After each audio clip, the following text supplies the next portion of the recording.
ഭാരത കുര്യാദ്വിദ്വാംസ്തഥാ സക്തശ്ചികീർഷോർലോകസംഗ്രഹം. ഹരേ കൃഷ്ണ. ഹരേ കൃഷ്ണ. അറിവില്ലാത്തവർ ഫലാകാംക്ഷ മൂലം കർത്തവ്യങ്ങൾ നിറവേറ്റുന്നത് പോലെ വിദ്വാൻമാരും ജനങ്ങളെ നല്ല വഴിക്കു നയിക്കാൻ വേണ്ടി പ്രവർത്തിക്കണം. പക്ഷേ അവർ ഫലത്തിൽ ആസക്തരാകാൻ പാടില്ല. ഹരേ കൃഷ്ണ. ഹരേ കൃഷ്ണ.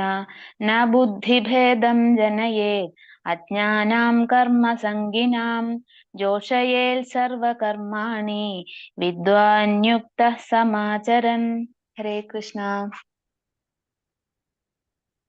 ഹരേ കൃഷ്ണ. വിധിക്കപ്പെട്ട കർമ്മങ്ങളുടെ ഫലത്തിൽ ആസക്തിയുള്ള അജ്ഞരായ ആളുകളെ വിദ്വാൻമാർ കർമ്മഫലം ചെയ്യുന്നതിൽ നിന്നും വിലക്കരുത്. ഭക്തിഭാവനയോടെ കൃഷ്ണാവബോധത്തിന്റെ ക്രമേണയുള്ള പുരോഗമനത്തിന് വേണ്ടി പ്രവർത്തിക്കുവാൻ അവരെ പ്രേരിപ്പിക്കണം. ഹരേ കൃഷ്ണ. ഹരേ കൃഷ്ണ. പ്രകൃതേ ക്രിയമാണാനി ഗുണൈ കർമാണി സർവശഃ അഹങ്കാര വിമൂഢാത്മാ കർത്താഹമിതി മന്യതേ. ഹരേ കൃഷ്ണ. ഹരേ കൃഷ്ണ. മിഥ്യാഹങ്കാരത്തിന്റെ പ്രഭാവത്താൽ മോഹിതനായ ജീവാത്മാവ് താനാണ് കർമ്മങ്ങൾ ചെയ്യുന്നതെന്ന് ചിന്തിക്കുന്നു. വാസ്തവത്തിൽ പ്രകൃതിയുടെ 3 ഗുണങ്ങളാണ് അവ നിർവഹിക്കുന്നത്. ഹരേ കൃഷ്ണ. ഹരേ കൃഷ്ണ. തത്വവിത്തു മഹാബാഹോ ഗുണകർമ്മ വിഭാഗയോഃ ഗുണാഗുണേഷു വർത്തന്ത ഇതി മത്വാ ന സജ്ജതേ. ഹരേ കൃഷ്ണ. ഹരേ കൃഷ്ണ. പരമസത്യം ഗ്രഹിച്ച ഒരാൾ ഭക്തിഭരിതമായ പ്രവൃത്തിയും ഫലാകാംക്ഷയോടെ ചെയ്യുന്ന കർമ്മവും തമ്മിലുള്ള വ്യത്യാസം നന്നായി അറിയുന്നു. അതുകൊണ്ട് അയാളുടെ മനസ്സ് ഇന്ദ്രിയങ്ങളിലോ അവയ്ക്കു വേണ്ടുന്ന ഭോഗങ്ങളിലോ വ്യാപരിക്കുന്നില്ല. ഹരേ കൃഷ്ണ. ഹരേ കൃഷ്ണ. പ്രകൃതേർഗുണസമ്മൂഢ സജ്ജന്തേ ഗുണകർമ്മസു താന വിദോ മന്ദാൻ കൃത്സ്നവിന്ന വിചാലയേത്. ഹരേ കൃഷ്ണ. ഹരേ കൃഷ്ണ. പ്രകൃതിയുടെ ത്രിഗുണങ്ങളാൽ മോഹിതരായി അജ്ഞാനികൾ ഭൗതിക കർമ്മങ്ങളിൽ വ്യാപൃതരാകുന്നു. തന്മൂലം അവയിൽ ആസക്തരാവുകയും ചെയ്യുന്നു. അറിവില്ലായ്മ കൊണ്ട് അധമമായ പ്രവൃത്തികളിൽ ഏർപ്പെട്ടിരിക്കുന്ന അവരെ അഭിജ്ഞന്മാർ വിക്ഷുബ്ധരാക്കരുത്. ഹരേ കൃഷ്ണ. ഹരേ കൃഷ്ണ. മയി സർവാണി കർമാണി സന്യസ്യാധ്യാത്മചേതസാ നിരാശീർനിർമമോ ഭൂത്വാ യുധ്യസ്വ വിഗതജ്വരഃ. ഹരേ കൃഷ്ണ. ഹരേ കൃഷ്ണ. അതുകൊണ്ട് അല്ലയോ അർജുന, നിന്റെ കർമ്മങ്ങളെല്ലാം എനിക്കായി അർപ്പിച്ചുകൊണ്ട് എന്നെക്കുറിച്ചുള്ള പൂർണ്ണ ജ്ഞാനത്തോടെ ലാഭേച്ഛയോ ഉടമസ്ഥാവകാശ ബോധമോ അലസതയോ കൂടാതെ യുദ്ധം ചെയ്യൂ. ഹരേ കൃഷ്ണ. ഹരേ കൃഷ്ണ. യേ മേ മതമിദം നിത്യം അനുതിഷ്ഠന്തി മാനവാഃ ശ്രദ്ധാവന്തോ ന സൂയന്തോ മുച്യന്തേ തേപി കർമ്മഭിഃ. ഹരേ കൃഷ്ണ. ഹരേ കൃഷ്ണ. എന്റെ ആജ്ഞാനുസാരം സ്വകർമ്മങ്ങൾ നിർവഹിക്കുകയും അസൂയ കൂടാതെ വിശ്വാസപൂർവം ഈ ഉപദേശങ്ങൾ അനുസരിക്കുകയും ചെയ്യുന്നവർ കർമ്മഫലങ്ങളുടെ കുടുക്കിൽ നിന്ന് മോചനം നേടുന്നു. ഹരേ കൃഷ്ണ. ഹരേ കൃഷ്ണ. യേ ത്വേതദഭ്യസൂയന്തോ നാനുതിഷ്ഠന്തി മേ മതം സർവജ്ഞാന വിമൂഢാംസ്ത്വാൻ വിദ്ധി നഷ്ടാന ചേതസഃ. ഹരേ കൃഷ്ണ. ഹരേ കൃഷ്ണ. അസൂയാലുക്കളായി എന്റെ ഉപദേശങ്ങളെ അവഗണിക്കുകയും അനുസരിക്കാതിരിക്കുകയും ചെയ്യുന്നവരെ ഒട്ടും അറിവില്ലാത്തവരും മൂഢരുമായി കണക്കാക്കണം. പൂർണ്ണത നേടുന്നതിനുള്ള അവരുടെ യത്നങ്ങൾ വിഫലമാക്കപ്പെടുകയും ചെയ്യുന്നു. ഹരേ കൃഷ്ണ. ഹരേ കൃഷ്ണ. സദൃശം ചേഷ്ടത്തെ സ്വസ്യ പ്രകൃതിർജ്ഞാനവാനപി പ്രകൃതിം യാന്തി ഭൂതാനി നിഗ്രഹ കിം കരിഷ്യതി. ഹരേ കൃഷ്ണ. ഹരേ കൃഷ്ണ. തന്റെ പ്രകൃതിക്ക് അനുയോജ്യമായി തന്നെയാണ് ജ്ഞാനിയും പ്രവർത്തിക്കുന്നത്. ത്രിഗുണങ്ങളിൽ നിന്ന് ആർജിച്ച സ്വഭാവത്തിനനുസരിച്ച് എല്ലാവരും പ്രവർത്തിക്കുന്നു. നിഗ്രഹം കൊണ്ട് എന്തു പ്രയോജനം? ഹരേ കൃഷ്ണ. ഹരേ കൃഷ്ണ.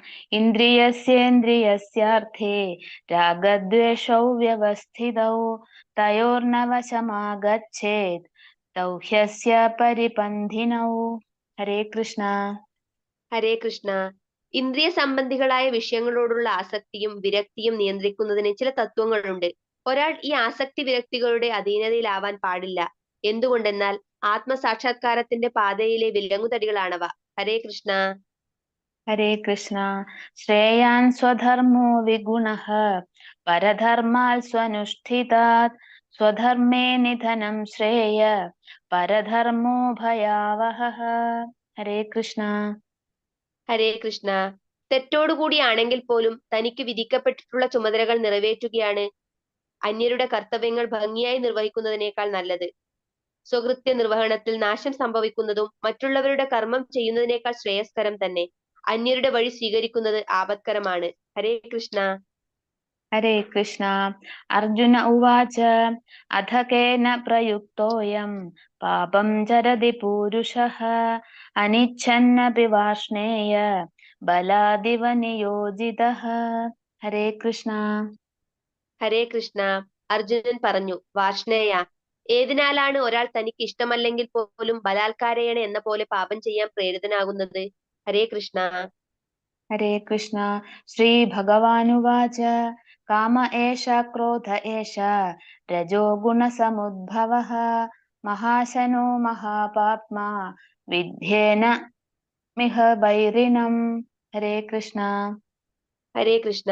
ശ്രീ ഭഗവാൻ പറഞ്ഞു, അല്ലയോ അർജുന, രജോ ഗുണവുമായുള്ള സമ്പർക്കത്തിൽ നിന്നുണ്ടായതും പിന്നീട് ക്രോധമായി തീരുന്നതുമായ കർമ്മമാണ് ഇങ്ങനെ പ്രേരിപ്പിക്കുന്നത്. എല്ലാം നശിപ്പിക്കുന്ന ഈ മഹാപാപമാണ് ഇഹലോകത്തിലെ ശത്രു. ഹരേ കൃഷ്ണ. ഹരേ കൃഷ്ണ.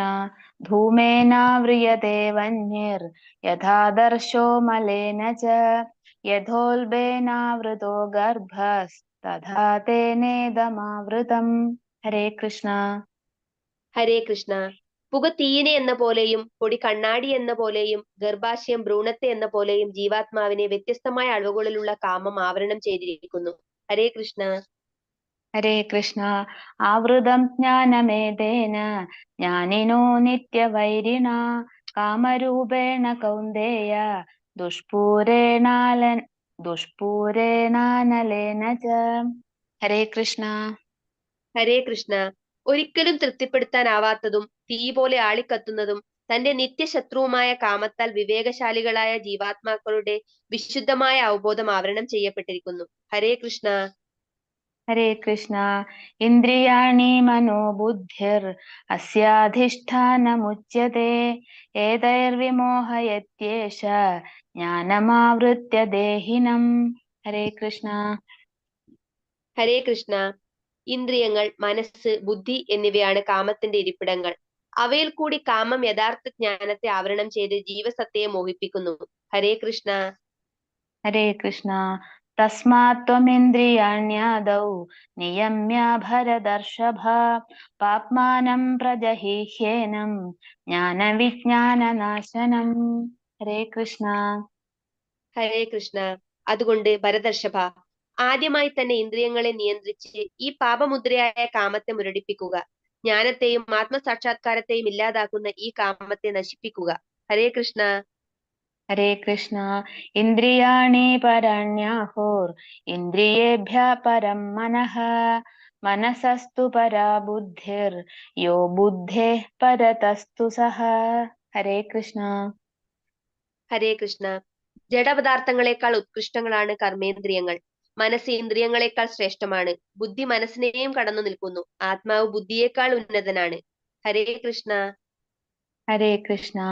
ഏവം ബുദ്ധേ പരം ബുദ്ധ്വാ സംസ്തഭ്യാത്മാനമാത്മനാ ജഹി ശത്രും മഹാബാഹോ കാമരൂപം ദുരാസദം. ഹരേ കൃഷ്ണ. ഹരേ കൃഷ്ണ. മഹാബാഹോ, ഭൗതികങ്ങളായ ഇന്ദ്രിയങ്ങൾക്കും മനസ്സിനും ബുദ്ധിക്കും അതീതനാണ് താനെന്നറിഞ്ഞിട്ട് ദൃഢനിശ്ചയത്തോടെയുള്ള ആത്മീയ ബുദ്ധിയും കൃഷ്ണാവബോധം ആത്മീയ ശക്തിയും കൊണ്ട് മനസ്സിനെ ഉറപ്പിച്ച് അദമ്യനായ കാമമെന്ന ശത്രുവിനെ കീഴടക്കുക. ശ്രീമദ് ഭഗവത്ഗീതയിലെ കർമ്മയോഗം അഥവാ കൃഷ്ണാവബോധത്തിൽ നിയത കർമ്മങ്ങൾ അനുഷ്ഠിക്കൽ എന്ന 3-ാം അധ്യായത്തിന്റെ ഭക്തിവേദാന്ത വിശദീകരണം ഇപ്രകാരം സമാപിക്കുന്നു. ഹരേ കൃഷ്ണ. ഹരേ കൃഷ്ണ. ഓം തത്സത് ഇതി ശ്രീമദ്ഭഗവദ്ഗീതാസു ഉപനിഷത്സു ബ്രഹ്മവിദ്യായാം യോഗശാസ്ത്രേ ശ്രീകൃഷ്ണാർജുന സംവാദേ കർമ്മയോഗോ നാമ തൃതീയോऽധ്യായഃ. ഹരേ കൃഷ്ണ. ഹരേ കൃഷ്ണ ഹരേ കൃഷ്ണ കൃഷ്ണ കൃഷ്ണ ഹരേ ഹരേ ഹരേ രാമ രാമ രാമ ഹരേ ഹരേ. ഹരേ കൃഷ്ണ മാതാജി. Thank you Mataji. ഹരേ കൃഷ്ണ. ഹരേ കൃഷ്ണ സിന്ധു മാതാജി. നമുക്ക് ശ്ലോകം പഠിപ്പിക്കണം എന്നൊരു റൂളുണ്ട് ഇപ്പം. അപ്പം മാതാജി ഇന്ന് 3.14 14ാമത്തെ ശ്ലോകം ഒരു 3 പ്രാവശ്യം നയൻ പറഞ്ഞിട്ടുണ്ടായിരുന്നല്ലോ. ഏതാണ് മാതാജി? 3.9 നയൻ. ഞാനാണ് പറഞ്ഞത്. ആ ഓക്കെ, ആക്ച്വലി നമുക്ക് എന്താ പറയണ്ടേ, ഫസ്റ്റ് ലെവലില് 9ാമത്തെ ശ്ലോകം ഇല്ല. അപ്പം ഇല്ല. ധന്യമാതാജി എനിക്ക് ഓക്കെ. തന്നിട്ടുള്ള ലിസ്റ്റ് അതാണ്. അപ്പം 3-ല് 14-ാമത്തെ കാര്യം വെച്ചാൽ അതൊക്കെ 14. ഓക്കെ ഓക്കെ അതെ അതെ. Okay okay okay mataji. Mataji, Hare Krishna. Hare Krishna. അന്നാദ് ഭവന്തി ഭൂതാനി പർജന്യാദ് അന്ന സംഭവഃ യജ്ഞാദ് ഭവതി പർജന്യോ യജ്ഞ കർമ്മ സമുദ്ഭവഃ. ഒന്നുകൂടെ ചൊല്ലാം. അന്നാദ് ഭവന്തി ഭൂതാനി പർജന്യാദ് അന്ന സംഭവഃ യജ്ഞാദ് ഭവതി പർജന്യോ യജ്ഞ കർമ്മ സമുദ്ഭവഃ. ഓരോ വരിയായിട്ട് ചൊല്ലി തരട്ടെ. ചൊല്ലിക്കോളും മാതാജി. ഹരേ കൃഷ്ണ. അന്നാദ് ഭവന്തി ഭൂതാനി അന്നാദ് പർജന്യ ഭവന്തി ഭൂതാനി. മാതാജി ഒന്ന് ചൊല്ലിക്കഴിഞ്ഞാൽ എല്ലാരും ചൊല്ലട്ടല്ലേ? എന്തോ മാതാജി ഒരു ലൈൻ ചൊല്ലി കഴിഞ്ഞിട്ട് മറ്റുള്ളവര് റിപ്പീറ്റ് ചെയ്യാം. ആ ഓക്കെ. അന്നാദ് ഭവന്തി ഭൂതാനി അന്നാദ് ഭവന്തി ഭൂതാനി പർജന്യാദ് അന്ന സംഭവഃ പർജന്യ അന്ന സംഭവഃ യജ്ഞാദ് ഭവതി പർജന്യോ യജ്ഞാത് ഭവതി പർജന്യം യജ്ഞ കർമ്മ സമുദ്ഭവഃ യജ്ഞകർമ്മ സമുദ്ഭവഃ അന്നാദ് ഭവന്തി ഭൂതാനി പർജന്യാദ് അന്ന സംഭവഃ അന്നാദ് ഭവന്തി ഭൂതാനി പർജന്യ അന്ന സംഭവഃ യജ്ഞാദ് ഭവതി പർജന്യോ യജ്ഞ കർമ്മ സമുദ്ഭവഃ യജ്ഞാത് പർജന്യോ യജ്ഞ കർമ്മ സമുദ്ഭവഃ. യജ്ഞകർമ്മസമുദ്ഭവഃ. ഹരേ കൃഷ്ണ മാതാജി. അടുത്ത ശ്ലോകം ചൊല്ലാനായോ? ഇല്ല മാതാജി, നമ്മുടെ ഇതിലിപ്പോ ഓരോ ഒന്ന് ശ്ലോകസേ മാത്രം ഉള്ളൂ. മതി. ഓക്കെ. ഒന്നേ ഉള്ളൂ മാതാജി. Thank you Mataji. ഹരേ കൃഷ്ണ. ഹരേ കൃഷ്ണ. ഞാൻ ഈ ശ്ലോകം ഇമ്പോർട്ടന്റ് ആയിട്ടുള്ള നമ്മുടെ ഗ്രൂപ്പിൽ ഞാൻ ഷെയർ ചെയ്യും. എല്ലാവരും എന്താ പറയണ്ടത്, അത് കാണാതെ പഠിക്കാൻ മാക്സിമം ട്രൈ ചെയ്യുക. ഹരേ കൃഷ്ണ. കാരണം വെച്ചാൽ നമുക്ക് തുടർന്നുള്ള ലെവലിലും അതുപോലെ ഭക്തിശാസ്ത്രി ക്ലാസ്, പിന്നെ നമുക്ക് ദീക്ഷയൊക്കെ എടുക്കണമെങ്കിൽ ഒരുപാട് ഹെൽപ്ഫുൾ ആയിരിക്കും കേട്ടോ. ഹരേ കൃഷ്ണ. ഹരേ കൃഷ്ണ. ഹരേ കൃഷ്ണ. ഇന്ന് ആരാണ് ഒരു ചെറിയൊരു കീർത്തനം ചൊല്ലുന്നത്? ഹരേ കൃഷ്ണ. ഹരേ കൃഷ്ണ മാതാജി ചൊല്ലട്ടെ. ഓക്കെ, ചൊല്ലിക്കോളൂ മാതാജി. ഹരേ കൃഷ്ണ. ഹരേ കൃഷ്ണ.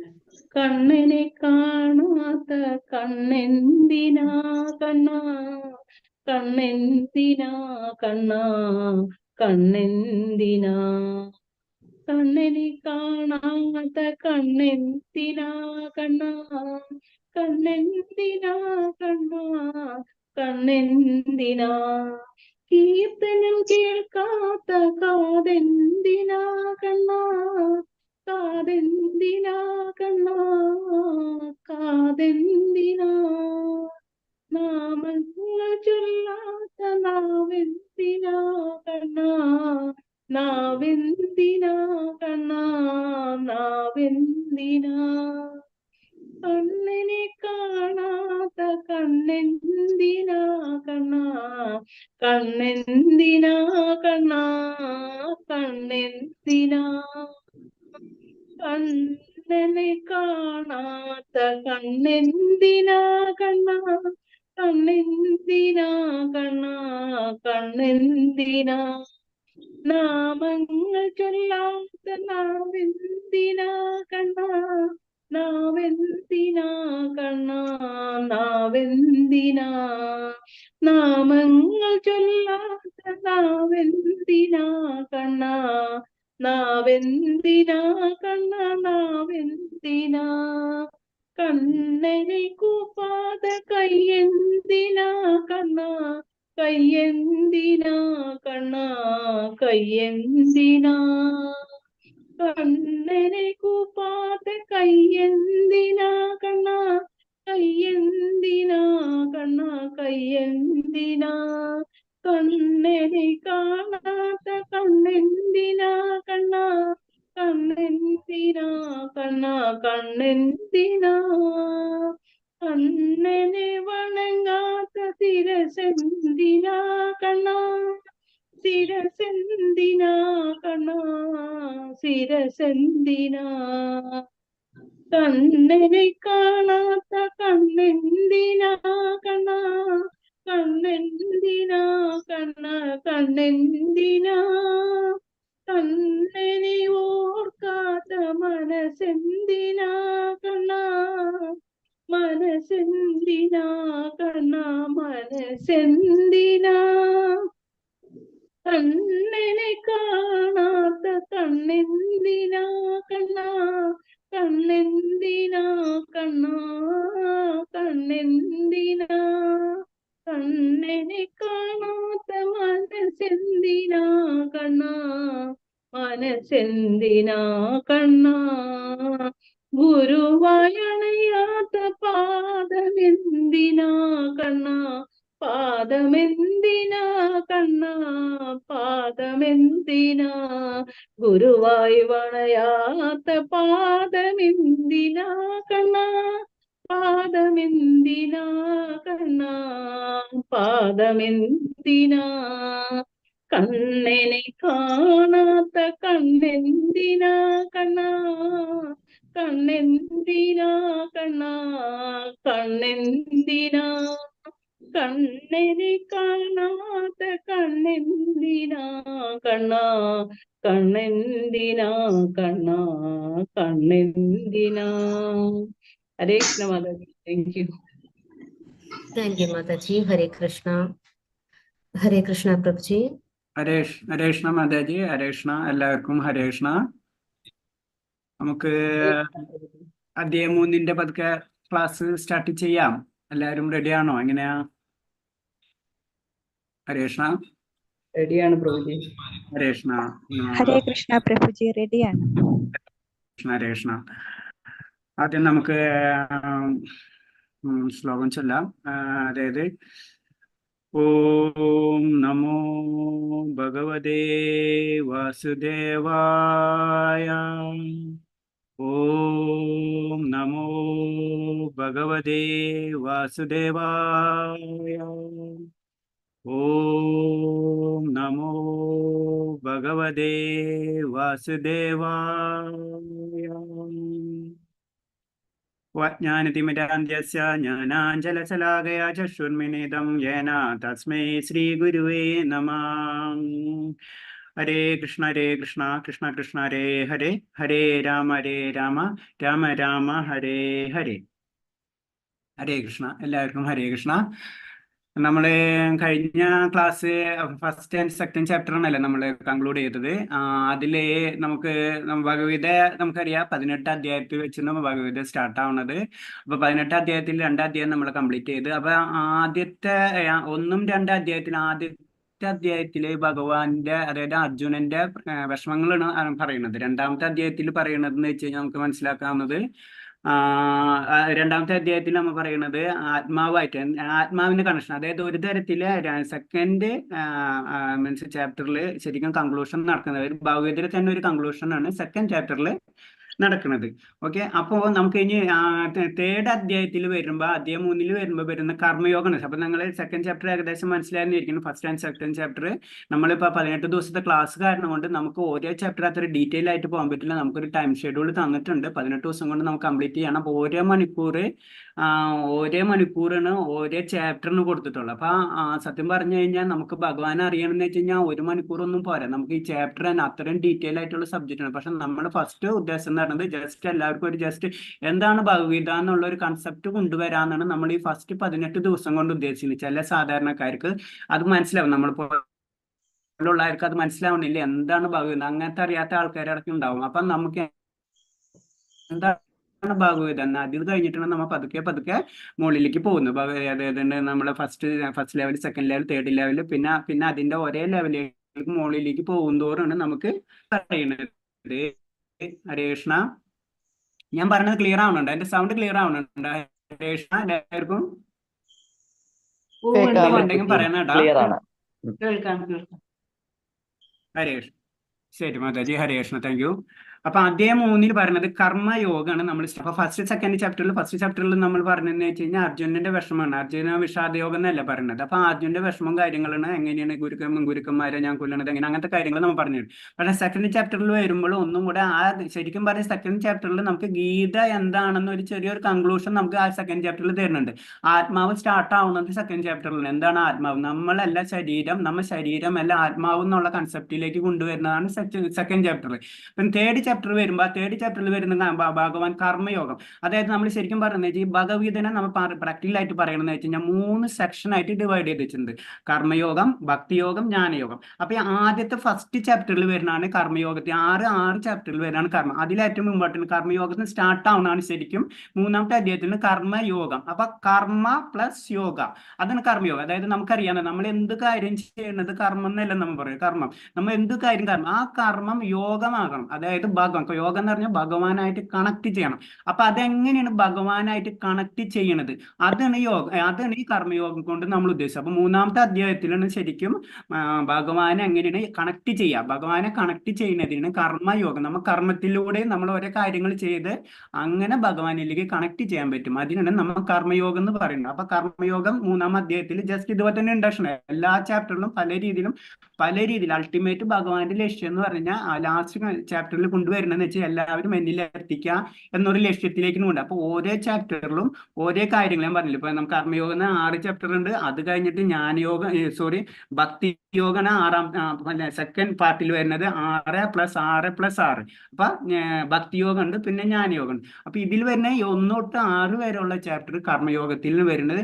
അതിൽ തന്നെ ഇമ്പോർട്ടന്റ് ഉള്ള ഒരു ചാപ്റ്ററാണ് കർമ്മയോഗം എന്ന് പറഞ്ഞ ചാപ്റ്റർ തന്നെ നമുക്ക് പറയുന്നത്. അപ്പൊ കർമ്മയോഗത്തിൽ ഫസ്റ്റ് നമ്മൾ പറയുന്നത് ഫസ്റ്റ് ശ്ലോകം പറയുന്നത് ഒന്ന് മിനിമാതാജി ഒന്ന് വായിക്കോ. ശ്ലോകം 3:1. ഹരേ കൃഷ്ണ. ഹരേ കൃഷ്ണ. ഒരു മിനിറ്റ് പ്രഭുജി. ഹരേ കൃഷ്ണ. അതിന്റെ വിവർത്തനം കൂടെ ഒന്ന് വായിച്ചിരിക്കും.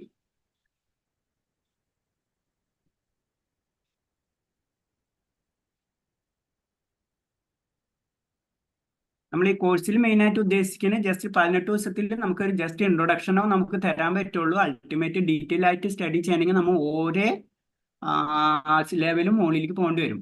അപ്പൊ അത് കാരണം കൊണ്ടാണ് നമ്മൾ കുറച്ച് സ്പീഡിൽ പോകണം. അതെല്ലാം കവറപ്പ് ചെയ്യാൻ പറ്റില്ല നമുക്ക്. ഹരേ കൃഷ്ണ. മിനിമാതാജി. ഹരേ കൃഷ്ണ. ഹരേ കൃഷ്ണ.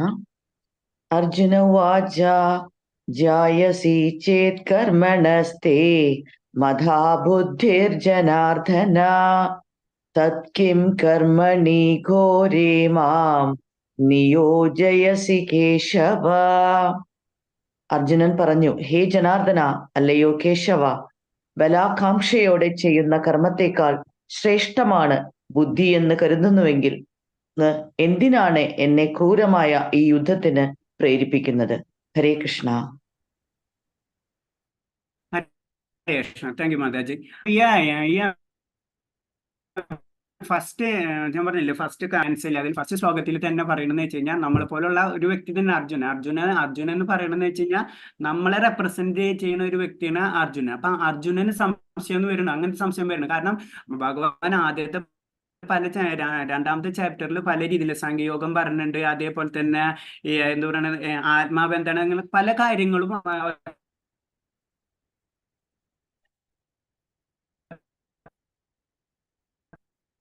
പറയുന്നുണ്ട്. അപ്പൊ അർജുൻ സത്യത്തിൽ വോയിസ് കട്ടാവുന്നുണ്ടോ? ഹരേ കൃഷ്ണ.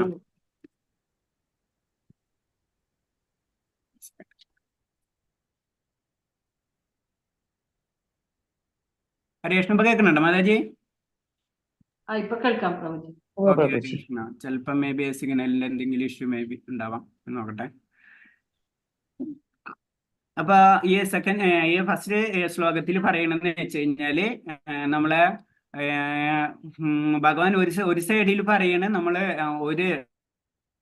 നമ്മൾ എന്തൊരു കർമ്മം ചെയ്യുമ്പോഴും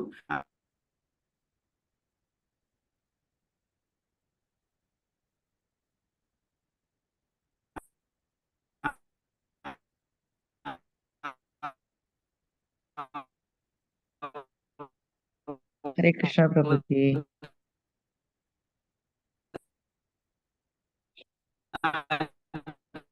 നിന്നൊരു ബലം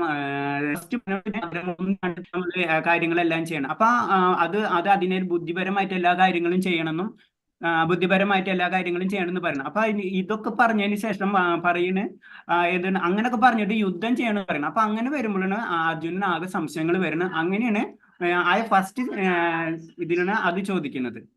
ഇനി രണ്ടാമത്തെ നമുക്ക് നോക്കാം. മാതാജി ഹരേ ഹരേ കൃഷ്ണ. കൃഷ്ണ. വാമിശ്രേണ രണ്ടാമത്തെ ശ്ലോകം. വാക്യേന ബുദ്ധിം മോഹയസീവ മേ തഥേകം വദ നിശ്ചിത്യ യേന ശ്രേയോഹമാപ്നുയാം. ഹരേ കൃഷ്ണ. ദ്വയാർത്ഥങ്ങളുള്ള ഉപദേശങ്ങളാൽ അങ്ങ് എന്റെ ബുദ്ധിയെ അമ്പരിപ്പിക്കുന്നു. എനിക്ക് ഏറ്റവും ശ്രേയസ്കരമായതെന്തെന്ന് തീർത്ത് പറഞ്ഞു തരൂ. ഹരേ കൃഷ്ണ. ഹരേ കൃഷ്ണ. താങ്ക് യു മാതാജി. അപ്പൊ ഈ ശ്ലോകത്തിൽ ഇതേപോലെ തന്നെ നമ്മൾ ഞാൻ കഴിഞ്ഞ ഇതിൽ പറഞ്ഞ പോലെ തന്നെ ഭഗവാൻ പറയണത് നമ്മൾ സത്യം പറഞ്ഞാൽ നമുക്ക് ഭഗവാൻ എന്ത് പറയണത് നമുക്ക് കറക്റ്റായിട്ട് മനസ്സിലാക്കാൻ പറ്റില്ല. അത് തന്നെ ഇൻഡയറക്റ്റ് ആയിട്ട് അർജുനൻ ഭഗവാനോട്, അതായത് ശരിക്കും പറഞ്ഞാൽ അർജുനൻ എല്ലാ കാര്യങ്ങളും ഭഗവാനോട് സംസാരിക്കണം നമ്മളെ റെപ്രസെന്റ് ചെയ്തിട്ടുണ്ട്. അതിന് പറഞ്ഞ ദ്വയാർത്ഥമുള്ള ഉപദേശങ്ങളാൽ എന്റെ ബുദ്ധി അമ്പരിപ്പിക്കുന്നു. കാരണം ഭഗവാൻ പറയണത് സാധാരണ മനസ്സിലാക്കാൻ പറ്റില്ല. അപ്പൊ നമ്മളെ പോലുള്ള ഒരു വ്യക്തികൾക്ക് സംബന്ധിച്ച് എന്താ വേണ്ടെന്ന് വെച്ചാൽ നമ്മൾ സാധാരണ രീതിയിൽ നമ്മളെപ്പോ പറയും കുറെ കാര്യങ്ങൾ ചില വ്യക്തികൾ പറയുമ്പോൾ നമ്മ എന്താ പറയാ, എനിക്ക് കാര്യമുള്ള കാര്യം പറഞ്ഞാൽ മതി. നമുക്ക് ഇതെല്ലാം കേട്ടിട്ട് നമ്മൾ സാധാരണക്കാർക്ക് ഒട്ടും മനസ്സിലാവില്ല. നമുക്ക് എന്താ നമ്മൾ ചെയ്യേണ്ടത്. നമ്മളിപ്പോ ഒരു ജോലിക്ക് പോകണമെങ്കിലും പല കാര്യങ്ങൾ പല വർക്കുകൾ നമുക്ക് ഒന്നിച്ച് തന്നാൽ എന്താ പറയാ, നമ്മൾ എനിക്ക് ചെയ്യാനുള്ള പണി ഇങ്ങോട്ട് പറഞ്ഞത് ഞാൻ അത് ചെയ്യാന്ന് മാത്രം പറയും. അത് തന്നെയാണ് അർജുനൻ പറയുന്നത്. നമ്മളെ പോലുള്ള വ്യക്തികൾക്ക് വേണ്ടിയാണ് ഭഗവാൻ പല കാര്യങ്ങൾ അറിയാൻ പറ്റും. പക്ഷെ അത് മുഴുവനും നമുക്ക് മനസ്സിലാവാനുള്ള ശക്തി ഇല്ലാത്ത കാരണം കൊണ്ട് തീർച്ചയായിട്ടും അർജുനൻ പറയുന്നതാണ് എനിക്ക് ഏറ്റവും ശ്രേയസ്കരമായ ഇതെന്തെന്ന് തീർത്തെന്ന് പറഞ്ഞു. അത് മാത്രമേ എനിക്ക് പറഞ്ഞാൽ മതി. ഞാൻ ഭഗവാനെ പ്രാർത്ഥിക്കുക, ഞാൻ യുദ്ധം ചെയ്യണം, യുദ്ധം ചെയ്യുക, എന്താ ചെയ്യേണ്ടതെന്ന് അത് മാത്രം പറയും. കാരണം ഇത് ഭഗവാൻ പറയുന്നത് പലതിനും പലതരം മീനിങ്ങുകളും കാര്യങ്ങളും ഉണ്ടെന്ന് അർജുനന് മനസ്സിലാവണം. അതാണ് സെക്കൻഡ് ഈ ശ്ലോകത്തിൽ പറയുന്നത്. ഹരേ കൃഷ്ണ. അപ്പൊ ആദ്യത്തെ ശ്ലോകത്തിൽ ഇതേപോലെ പറഞ്ഞത്, ആദ്യത്തെ ശ്ലോകത്തിൽ പറഞ്ഞതെന്ന് വെച്ച് കഴിഞ്ഞാൽ ഇത് തന്നെ വേറൊരു രീതി പറഞ്ഞെന്ന് വെച്ച് കഴിഞ്ഞാല് ഭഗവാൻ ആദ്യം പറയണെന്ന് വെച്ച് കഴിഞ്ഞാൽ ബലാംശ ഇല്ലാതെ കർമ്മങ്ങൾ ചെയ്യാന്ന് പറയുന്നുണ്ട്. പിന്നെ ബുദ്ധി ഉപയോഗിക്കണം പറയുന്നുണ്ട്. ഇതെല്ലാം കൂടെ വന്നപ്പോഴാണ് അർജുനന് സംശയമാണ്. അപ്പൊ അത് അർജുനൻ രണ്ടാമത്തെ ശ്ലോകത്തിൽ ക്ലിയർ ചെയ്യണം. എനിക്ക് എന്താണ് ചെയ്യേണ്ടതെന്ന് ഒന്ന് പറഞ്ഞു തരൂ എന്നാണ് രണ്ടാമത്തെ ശ്ലോകത്തിൽ ഭഗവാൻ പറയുന്നത്. ശ്രീകൃഷ്ണൻ അർജുനൻ പറയുന്നത്. അടുത്ത ശ്ലോകം മാതാജി. ഹരേ കൃഷ്ണ. 3.4 അല്ലേ പ്രഭുജി? 3.4 മാതാജി. ഹരേ കൃഷ്ണ. ഹരേ കൃഷ്ണ. ന കർമ്മണാമനാരംഭാത് നൈഷ്കർമ്മ്യം പുരുഷോസ്നുതേ ന ച സംന്യസന്നാദേവാ സിദ്ധിം സമധിഗച്ഛതി. കർമ്മം ചെയ്യാതിരുന്നത് കൊണ്ട് മാത്രം ആരും കർമ്മഫലങ്ങളിൽ നിന്ന് മുക്തരാവുന്നില്ല. സന്യാസം കൊണ്ട് മാത്രം ഒരാൾ പൂർണ്ണത നേടുകയുമില്ല. ഹരേ കൃഷ്ണ. ഹരേ കൃഷ്ണ. എല്ലാരും അൺമ്യൂട്ട് ചെയ്തിട്ടുണ്ട്, പ്ലീസ് ഒന്ന് മ്യൂട്ട് ചെയ്യാ. ഹരേ കൃഷ്ണ.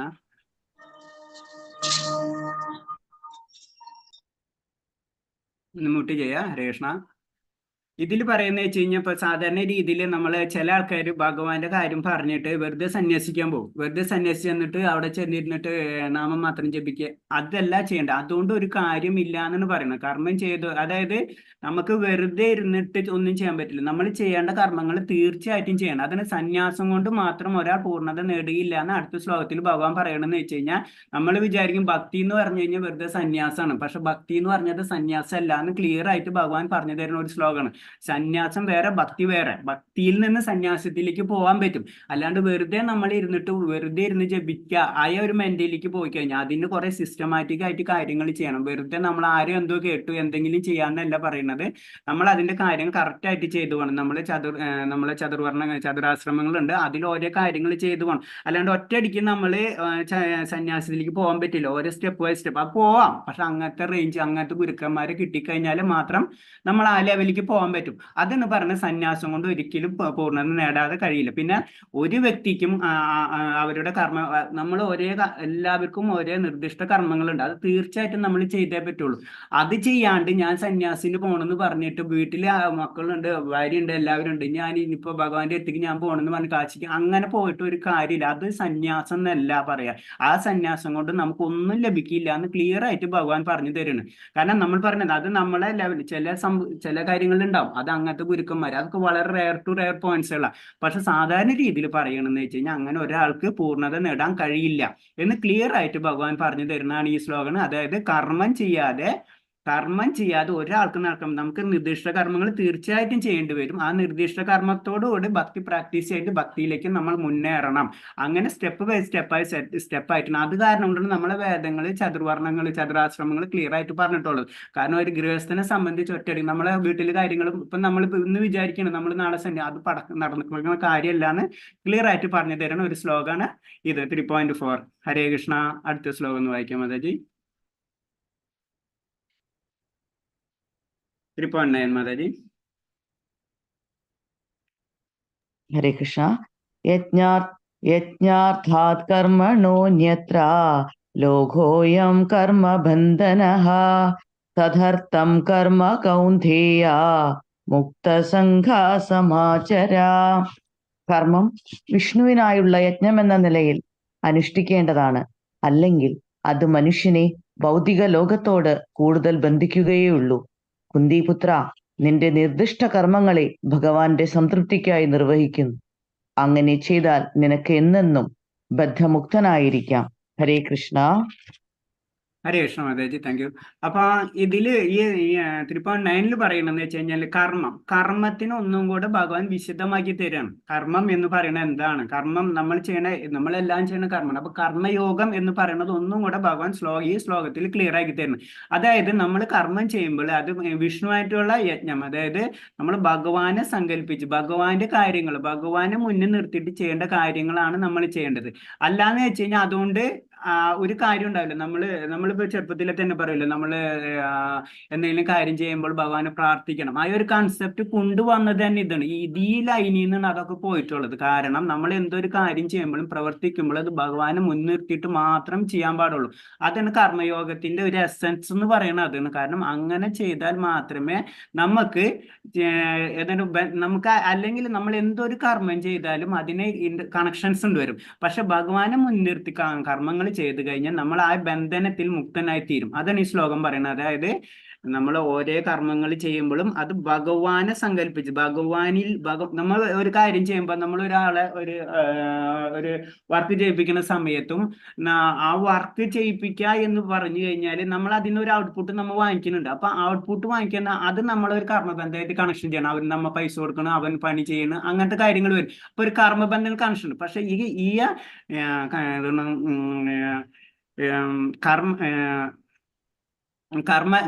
കർമ്മയോഗത്തിൽ പറയണത്, അതായത് ഭഗവാനായിട്ട് കണക്ട് ചെയ്തിട്ട് നമ്മൾ എന്തൊരു കാര്യം ചെയ്യുന്നതിനും ഭഗവാനായിട്ട് കണക്ട് ചെയ്താലോ അതിന്റെ ഗുണം നമുക്ക് ലഭിക്കുകയുള്ളൂ. അതേപോലെ തന്നെ എന്നാലും നമ്മൾ ഈ ഭൗതിക ബന്ധനത്തിൽ നിന്ന് മുക്തനാവുള്ളൂ എന്നാണ് ഈ ശ്ലോകം ക്ലിയർ ആയിട്ട് പറഞ്ഞു തരുന്നത്. അതാണ് 3.9 കൺക്ലൂഷൻ. ഹരേ കൃഷ്ണ. കുറച്ച് സ്പീഡിൽ പോകണമെന്ന് വെച്ച് കഴിഞ്ഞാൽ ഞാൻ പറഞ്ഞില്ല, നമുക്ക് അല്ലെങ്കിൽ നമ്മളെ ടൈമിന്റെ ഒരു ഇഷ്യൂ ഉണ്ട്. അല്ലെങ്കിൽ ക്ലാസ് ക്ലോസ് ചെയ്യാൻ പറ്റില്ല. അത് കാരണം കൊണ്ടാണ് ഇത്തിരി സ്പീഡിൽ പോകണം. നമ്മൾ സെക്കൻഡ് ലെവലാകുമ്പോഴേക്കും നിങ്ങൾക്ക് ഓരോ കാര്യങ്ങൾ വളരെ ഡീറ്റെയിൽ ആയിട്ടും ഓരോ ഭാവാർത്ഥങ്ങളും അതിന്റെ മീനിങ്ങുകളും കാര്യങ്ങളും കിട്ടും. ഹരേ കൃഷ്ണ. അടുത്ത ശ്ലോകം മാതാജി. ഹരേ കൃഷ്ണ. ഹരേ കൃഷ്ണ. യജ്ഞശിഷ്ടാശിന സന്ധാ ഉച്യതേ സർവകിൽബിഷിഃ പുഞ്ചതേ തേ ത്വഘം പാപാഃ യേ ഭജന്ത്യാത്മകാരണാ. യജ്ഞത്തിൽ നിവേദിക്കപ്പെടുന്ന അന്നം ഭക്ഷിക്കുന്നത് കൊണ്ട് ഭഗവത് ഭക്തന്മാർ സർവപാപങ്ങളിൽ നിന്നും മുക്തരാകുന്നു. സ്വയം ആസ്വദിക്കാൻ വേണ്ടി മാത്രം ഭക്ഷണം ഉണ്ടാക്കുന്നവർ പാപത്തെയാണ് ഭുജിക്കുന്നത്. ഹരേ കൃഷ്ണ. ഹരേ കൃഷ്ണ. ഈ ശ്ലോകം പറയണമെന്ന് വെച്ചാൽ നമ്മള് ഇപ്പൊ നിവേദിക്കുന്നു ഭഗവാനെ. നമ്മൾ എന്തൊരു കാര്യങ്ങളും ഇപ്പൊ നമ്മള് ഇതിൽ പറയുന്നത് നിവേദനം പറയുന്നത്, നമ്മൾ ഭക്ഷിക്കുന്ന എന്ത് കാര്യങ്ങളും ഭഗവാന് സമർപ്പിച്ചതിന് ശേഷം നമ്മൾ അത് ചെയ്യണം എന്ന് പറഞ്ഞു. അല്ലെങ്കിൽ അത് ഭക്ഷണമുണ്ട്, അത് പാപത്തെയാണ്. കാരണം നമുക്കറിയാം, എന്തൊരു സാധനം വാങ്ങിച്ച് കഴിക്കുക, എന്തെങ്കിലും ചെയ്യണമെങ്കിൽ അതിന്റെ പിന്നിൽ വളരെയധികം പ്രയത്നങ്ങളുണ്ട്. ചില ആൾക്കാർ സിമ്പിളായിട്ട് ഞാൻ ഒരു കാര്യം, നമ്മൾ ഹോട്ടലിൽ ചെന്ന് കഴിഞ്ഞാൽ ഭക്ഷണം കഴിക്കുന്ന സമയത്ത് ആ ഹോട്ടൽ ബോയ് എത്ര ദേഷ്യപ്പെട്ടിട്ട് അവന് സന്തോഷത്തിന്റെ രൂപത്തിലായാലും അത് നമുക്ക് ഭക്ഷണം ഉണ്ടാക്കി തരണം. തീർച്ചയായിട്ടും അവന് കാശ് കിട്ടണം, ഇതെങ്ങനെയെങ്കിലും ഇത് തീർക്കണം എന്നുള്ള പണി എന്നുള്ള രീതിയിലായിരിക്കും അവൻ വർക്ക് ചെയ്ത് അത് കൊണ്ടുതരുന്നത്. അപ്പൊ അവന്റെ മാനസികമായിട്ടുള്ള എല്ലാ കാര്യങ്ങളും ഈ ഭക്ഷണത്തിൽ തീർച്ചയായിട്ടും എഫക്റ്റ് ചെയ്തിട്ടുണ്ടാവും. കാരണം നമ്മൾ ശ്രദ്ധിച്ചാൽ അറിയാം, നമ്മളെ വീട്ടിലുണ്ടാക്കി ഭക്ഷണം കഴിക്കുകയാണതും പുറമെ പോയിരുന്ന് ഭക്ഷണം കഴിച്ചാലും അതിന്റെ ആത്മീയ സന്തോഷം കേട്ടോ ഞാൻ പറഞ്ഞു. ചിലപ്പോൾ ഫിസിക്കലായിട്ടും മെറ്റീരിയൽ വേൾഡിൽ നമുക്ക് ഗുണം കിട്ടും. പക്ഷെ അതാ പറയണത്, അത് നമ്മൾ ചെയ്ത് കഴിഞ്ഞാൽ അത് ഭഗവാനെ നിവേദിച്ചിട്ട് എന്തൊരു കാര്യമാണ് അത് ആദ്യമേ തന്നെ ആ കർമ്മ യോഗത്തിൽ പറഞ്ഞ എന്തൊരു കാര്യം ഭഗവാനെ സങ്കല്പിച്ചിട്ട് ചെയ്യണം. അത് ഇതേപോലെ തന്നെയാണ് ഭക്ഷണം. നമ്മൾ അതേപോലെ നമ്മൾ ഭഗവാനെ നിവേദിച്ചതിന് ശേഷം തീർച്ചയായിട്ടും നമ്മൾ ഭക്ഷണം കഴിക്കണം എന്ന് പറയുന്ന ഒരു ശ്ലോകമാണ്. അതായത് ഇതെന്ന് മാത്രമല്ല, എല്ലാ കാര്യം അതിൽ നമ്മൾ കഴിക്കുന്ന ഭക്ഷണം അടക്കം യജ്ഞത്തിൽ നിവേദിക്കുന്ന അന്നം ഭക്ഷിക്കുന്നത് കൊണ്ട് ഭക്തന്മാർ സർവ്വഭാവങ്ങളിൽ നിന്ന് മുക്തരായിത്തീരുന്നു എന്ന് പറയുന്നത്. അതായത് ഭഗവാന്റെ നിവേദ്യമാണ്, അതെ ഭഗവാനെ സംബന്ധിച്ച് പ്രസാദമാണ് നമ്മൾ കഴിക്കുക. ആദ്യം ഭഗവാനെ നിവേദിച്ച് അതിനുശേഷം പ്രസാദം കഴിക്കണോണ്ടുള്ള ഗുണത്തിന്റെ ഒരു പോയിന്റാണ് ഇതിൽ എഴുതി. ഇത് നമ്മൾ പഠിക്കുന്ന കാര്യങ്ങൾ ഭക്തിയുടെ കാര്യങ്ങൾ. അപ്പൊ ചിലപ്പോൾ ഇത് മെറ്റീരിയൽ വേൾഡ് ആയിട്ട് നോക്കുമ്പോൾ മെറ്റീരിയൽ വേൾഡും സ്പിരിച്വൽ വേൾഡ്, നമ്മൾ രണ്ട് വേൾഡ് തന്നെ പറയുന്നത്. അത് നമ്മൾ ശ്രദ്ധിക്കണം എപ്പോഴും, മെറ്റീരിയൽ വേൾഡും സ്പിരിച്വൽ വേൾഡും. അപ്പൊ രണ്ടും രണ്ടാണ്. നമ്മ ഓരോടത്ത് നിന്നിട്ട് ആ കൺസെപ്റ്റിലായിരിക്കരുത് സ്പിരിച്വൽ വേൾഡ് നോക്കേണ്ടത്. ഇപ്പൊ ചിലരായാലും സാധാരണ എന്താ ഭക്ഷണം ഉണ്ടാക്കിയിട്ട് ഭഗവാന് കൊടുത്തിട്ട് എന്താ കാര്യം, അത് മെറ്റീരിയൽ വേൾഡ് അങ്ങനെ ചിന്തിക്കും. പക്ഷെ സ്പിരിച്വൽ വേൾഡിൽ വരുമ്പോൾ അതായത് അൾട്ടിമേറ്റ് ഭഗവാന്റെ എല്ലാതും ഭഗവാനിൽ നിന്ന് ഉണ്ടായിട്ടുള്ളത്. അപ്പൊ ഭഗവാനെ കൊടുത്തതിന് ശേഷം അതാണ് സ്പിരിറ്റ്. അപ്പൊ നമുക്ക് മെറ്റീരിയൽ വേൾഡിന് സ്പിരിച്വൽ വേൾഡിലേക്ക് വേണ്ടി ഇത് വിട്ടാലേ നമുക്ക് സ്പിരിച്വൽ വേൾഡിലേക്ക് പോകാൻ പറ്റുള്ളൂ. ഇത് രണ്ടും കൂടെ മെർജ് ചെയ്ത് നമുക്ക് ഇതും വേണം അതും വേണം, അത് നടക്കില്ല. പക്ഷെ അതിനും ഭഗവാൻ പല ഓപ്ഷൻസ് തന്നിട്ടുണ്ട്. അതിന് ദേവന്മാരൊക്കെ സൃഷ്ടി വെച്ചിട്ടുള്ള അവർ തരുന്ന കാര്യങ്ങൾ അവർക്ക് ഞങ്ങൾ സമർപ്പിക്കുക എന്നൊക്കെ പറയുന്നത്. അത് ഭൗതിക ലോകത്തുള്ള സന്തോഷത്തിന്. നമുക്ക് പോകേണ്ടത് ഈ ഞാൻ പറഞ്ഞ അതാണ്, നമ്മൾ പെട്ടെന്ന് നമുക്ക് ഭഗവത്ഗീതയിലെ കൺസെപ്റ്റുകൾ പെട്ടെന്ന് മനസ്സിലാവാത്തത് അതാണ്.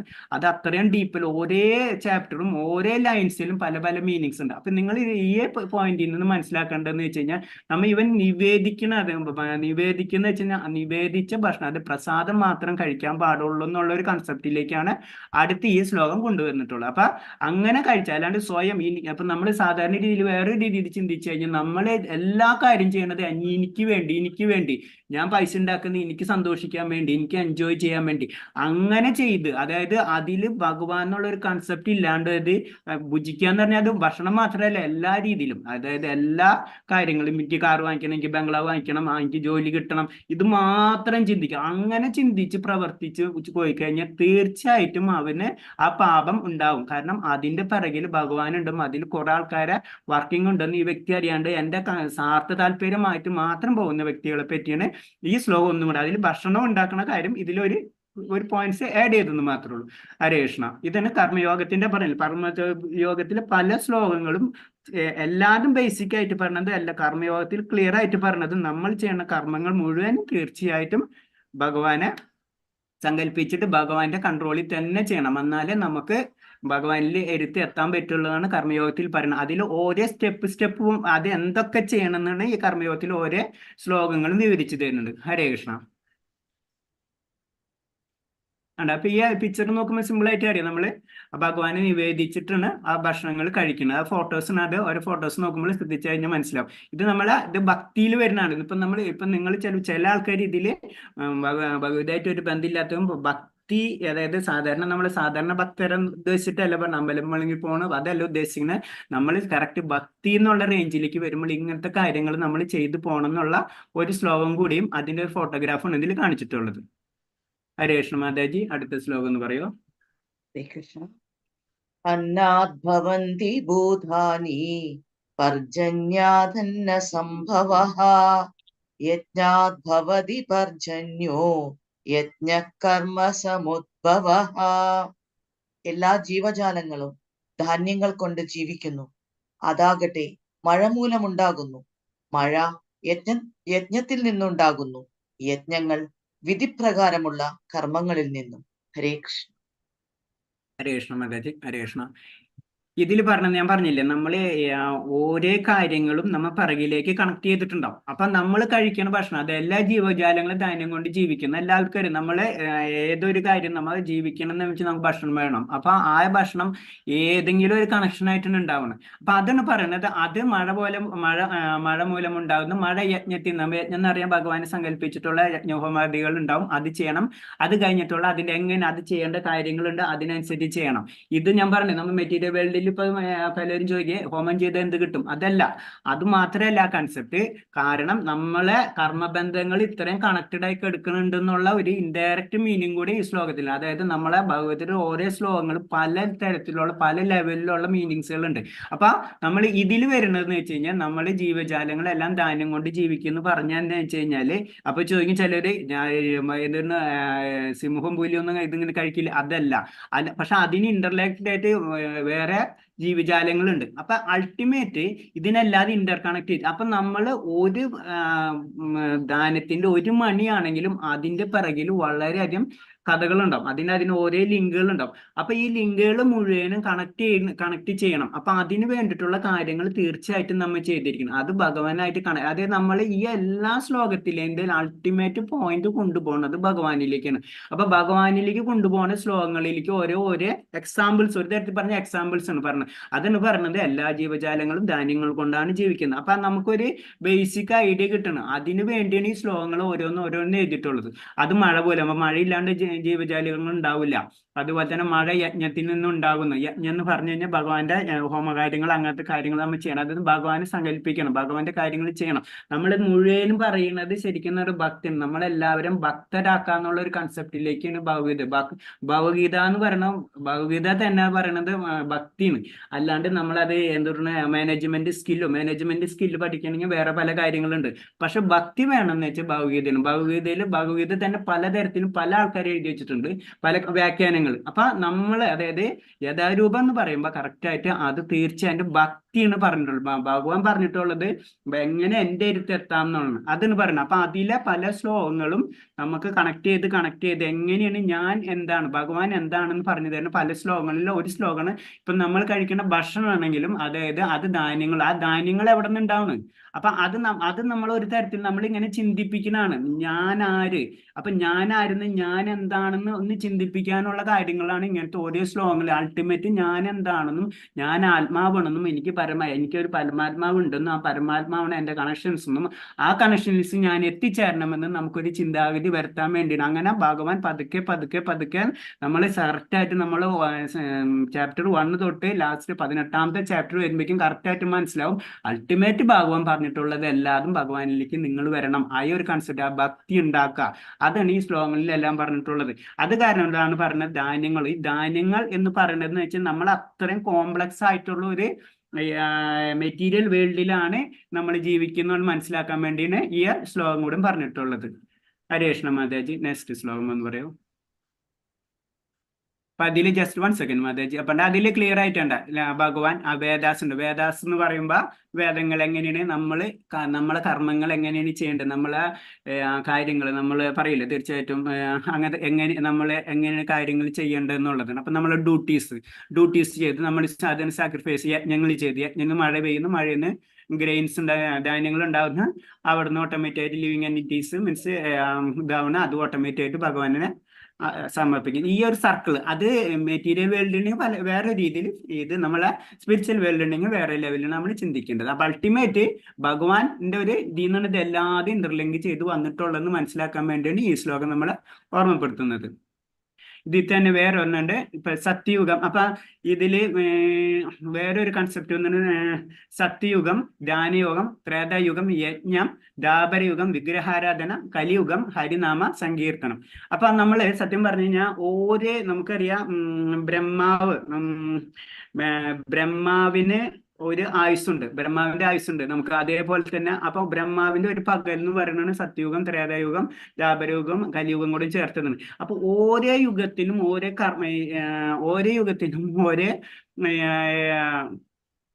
ഓരോ കാര്യങ്ങളുണ്ട്. സത്യയുഗത്തിൽ നമ്മൾ ചെയ്യേണ്ടത് ധാന്യമാണ്, ത്രേതായുഗത്തിൽ ചെയ്യുന്നത് യജ്ഞാണ്, അതായത് ഇപ്പം നമുക്ക് എല്ലാവർക്കും അറിയാം നമ്മൾ ഇപ്പം നടക്കുന്നത് കലിയുഗമാണ്. കലിയുഗത്തിൽ നമ്മൾ ധാന്യം ചെയ്ത് കഴിഞ്ഞാൽ നമുക്ക് കോൺസെൻട്രേഷൻ കിട്ടില്ല. കാരണം അത്രയും മെറ്റീരിയൽ വേൾഡ്, അത്രയും ഡേഞ്ചർ ആയിട്ടുള്ള സിറ്റുവേഷൻ നമ്മൾ സിമ്പിൾ ആയിട്ട് നമ്മൾ ആലോചിച്ചാൽ തന്നെ അറിയാം. നമുക്ക് വെറുതെ 5 മിനിറ്റ് ഇരുന്ന് വെറുതെ ധാന്യം ചെയ്യാൻ പറയാൻ പറ്റില്ല. നമുക്കൊരു 10,000 ചിന്ത ആ സമയത്ത് വന്നിരിക്കും, ഒരു സംശയമില്ല.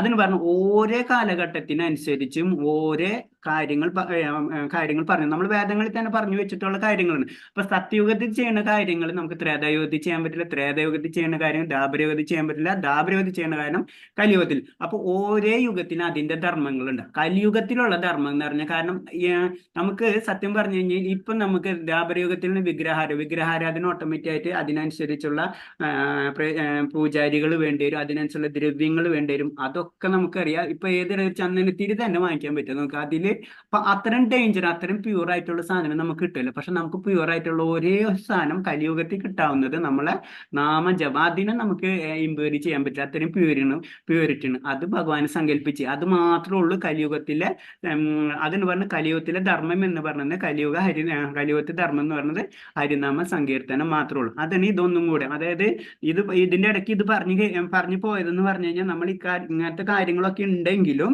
നമ്മൾ ചെയ്യേണ്ട കാര്യം അത്രയും കോംപ്ലക്സ് ആയിട്ടുള്ള ഒരു സ്ഥലത്താണ് നമ്മൾ ജീവിക്കണമെന്നും അത് കാരണം കൊണ്ട് നമ്മൾ ഹരിനാമ സങ്കീർത്തനം ചെയ്യണമെന്നുള്ള അതിന്റെ ഇടയ്ക്ക് ഒരു സ്ലൈഡ് വന്നത്, അതിനനുസരിച്ച് ഒന്ന് പറഞ്ഞെന്ന് മാത്രമേ ഉള്ളത്. ഹരേ കൃഷ്ണ. അപ്പൊ അത് ചെയ്യേണ്ട രീതികളാണ്. നമുക്കറിയാം, നമ്മൾ ഏതൊരു ഉപാസനയും ചെയ്യണമെങ്കിൽ, നമ്മൾ സിമ്പിൾ ആയിട്ട് ഒരു എക്സസൈസ് ചെയ്യണമെങ്കിലും അതിൽ 10 പ്രാവശ്യം ചെയ്യുക, 15 പ്രാവശ്യം അങ്ങനെ പറയും. അതേപോലെ തന്നെ ഇതിലായാലും നമ്മൾ ഹരിനാമം ചെയ്യുന്ന സമയത്തും അതിനൊരു കണക്ക്, അതായത് എന്നാലേ നമ്മളൊരു ഉപാസന നമുക്ക് കാലത്ത് 5 മണിക്ക് എനിക്ക് 4:30 എനിക്ക് എന്നുള്ളൊരു കണക്കുണ്ട്. അപ്പൊ എന്നാലേ നമുക്ക് അതിന്റെ ക്വാളിറ്റി അല്ലെങ്കിൽ പ്യൂരിറ്റി കിട്ടുള്ളൂ. അതാണ് നമ്മൾ അതിന് ഉപയോഗിച്ചിട്ടുള്ള ഒരു ജപമാലയും കാര്യങ്ങളാണ് ഇതിൽ കാണിച്ചിട്ടുള്ളത്. ഹരേ കൃഷ്ണ. ഇത് നമ്മളെ ചൈതന്യ പ്രഭുവാണ് ഈ സംഗീത പ്രസ്ഥാനം ഒരു 500 വർഷം മുന്നേ ഏകദേശം. അതിന് മുന്നേ കണക്ഷൻസ് ഉണ്ട്, പക്ഷെ നമ്മളെ ഏറ്റവും കൂടുതൽ പിന്നെ അവിടെ നിന്നാണ് കൂടുതൽ ഇതായി വന്നത്. അതിന് മുന്നേ ഭഗവാന്റെ ഒരു കലിയുഗത്തിൽ തന്നെ ഒരു അവതാരമാണ് ചൈതന്യ മഹാപ്രഭു. അപ്പൊ നാമരൂപത്തിലുള്ള ഒരു അവതാരമാണ് ചൈതന്യ മഹാപ്രഭു. അപ്പോ നാമം എങ്ങനെ പ്രചരിപ്പിക്കുക എന്നാണ് ചൈതന്യ മഹാപ്രഭു നമ്മളെ പഠിപ്പിച്ചിട്ടുള്ളത്. അപ്പൊ അത് കാരണം കൊണ്ട് കലിയുഗത്തിലെ ധർമ്മം ഇപ്പോൾ നാമജപം എന്നുള്ള രീതിയിലാണ് നമ്മൾ പറയുന്നത്. അപ്പൊ അതിന് മുന്നേ പല ഗുരുക്കന്മാരുണ്ട്. ലാസ്റ്റ് അതിന്റെ ഗുരു പരമ്പര ലാസ്റ്റ് കണക്ട് ചെയ്ത് നിൽക്കുന്ന ഭഗവാൻ കൃഷ്ണനിലാണ്. എന്നിരുന്നാലും നമ്മൾ അൾട്ടിമേറ്റ് പറഞ്ഞ ഇപ്പോഴത്തെ സ്റ്റേജിൽ വരുന്ന ഒരു 500 വർഷം മുന്നാണ് ചൈതന്യ മഹാപ്രഭു ഈ സങ്കീർത്തന പ്രസ്ഥാനം കൊണ്ടുവന്നത്. ഹരേ കൃഷ്ണ. മാതാജി അടുത്ത ശ്ലോകം എന്ന് പറയും. യദ്ധ്യാദാചരതി ശ്രേഷ്ഠഃ തദ്ദേവേതരോ ജനഃ സ യത് പ്രമാണം കുരുതേ ലോകസ്തദനുവർദ്ധതേ. ഒരു ശ്രേഷ്ഠനായ വ്യക്തി എന്തു തന്നെ ചെയ്താലും സാധാരണ ജനങ്ങൾ അദ്ദേഹത്തെ അനുകരിക്കുന്നു. മാതൃകാപരങ്ങളായ പ്രവൃത്തികളിൽ അദ്ദേഹം സ്വീകരിക്കുന്ന മാനദണ്ഡങ്ങളെ ലോകമൊട്ടാകെ ആദരിക്കുന്നു. ഹരേ കൃഷ്ണ. ഹരേ കൃഷ്ണ. അപ്പൊ നമ്മൾ ഇത് തന്നെ കർമ്മയോഗത്തിൽ തന്നെ വരുന്ന ഈ ശ്ലോകത്തിന്റെ ഒരു ഉദ്ദേശം എന്ന് വെച്ച് കഴിഞ്ഞാൽ, നമ്മള് ഇപ്പൊ ഭഗവാൻ ശ്രീകൃഷ്ണൻ തന്നെ പല കാര്യങ്ങളും ചെയ്തിട്ടുണ്ട്. ഭഗവാന് ഒരു കാര്യവും ചെയ്യേണ്ട ആവശ്യമില്ല.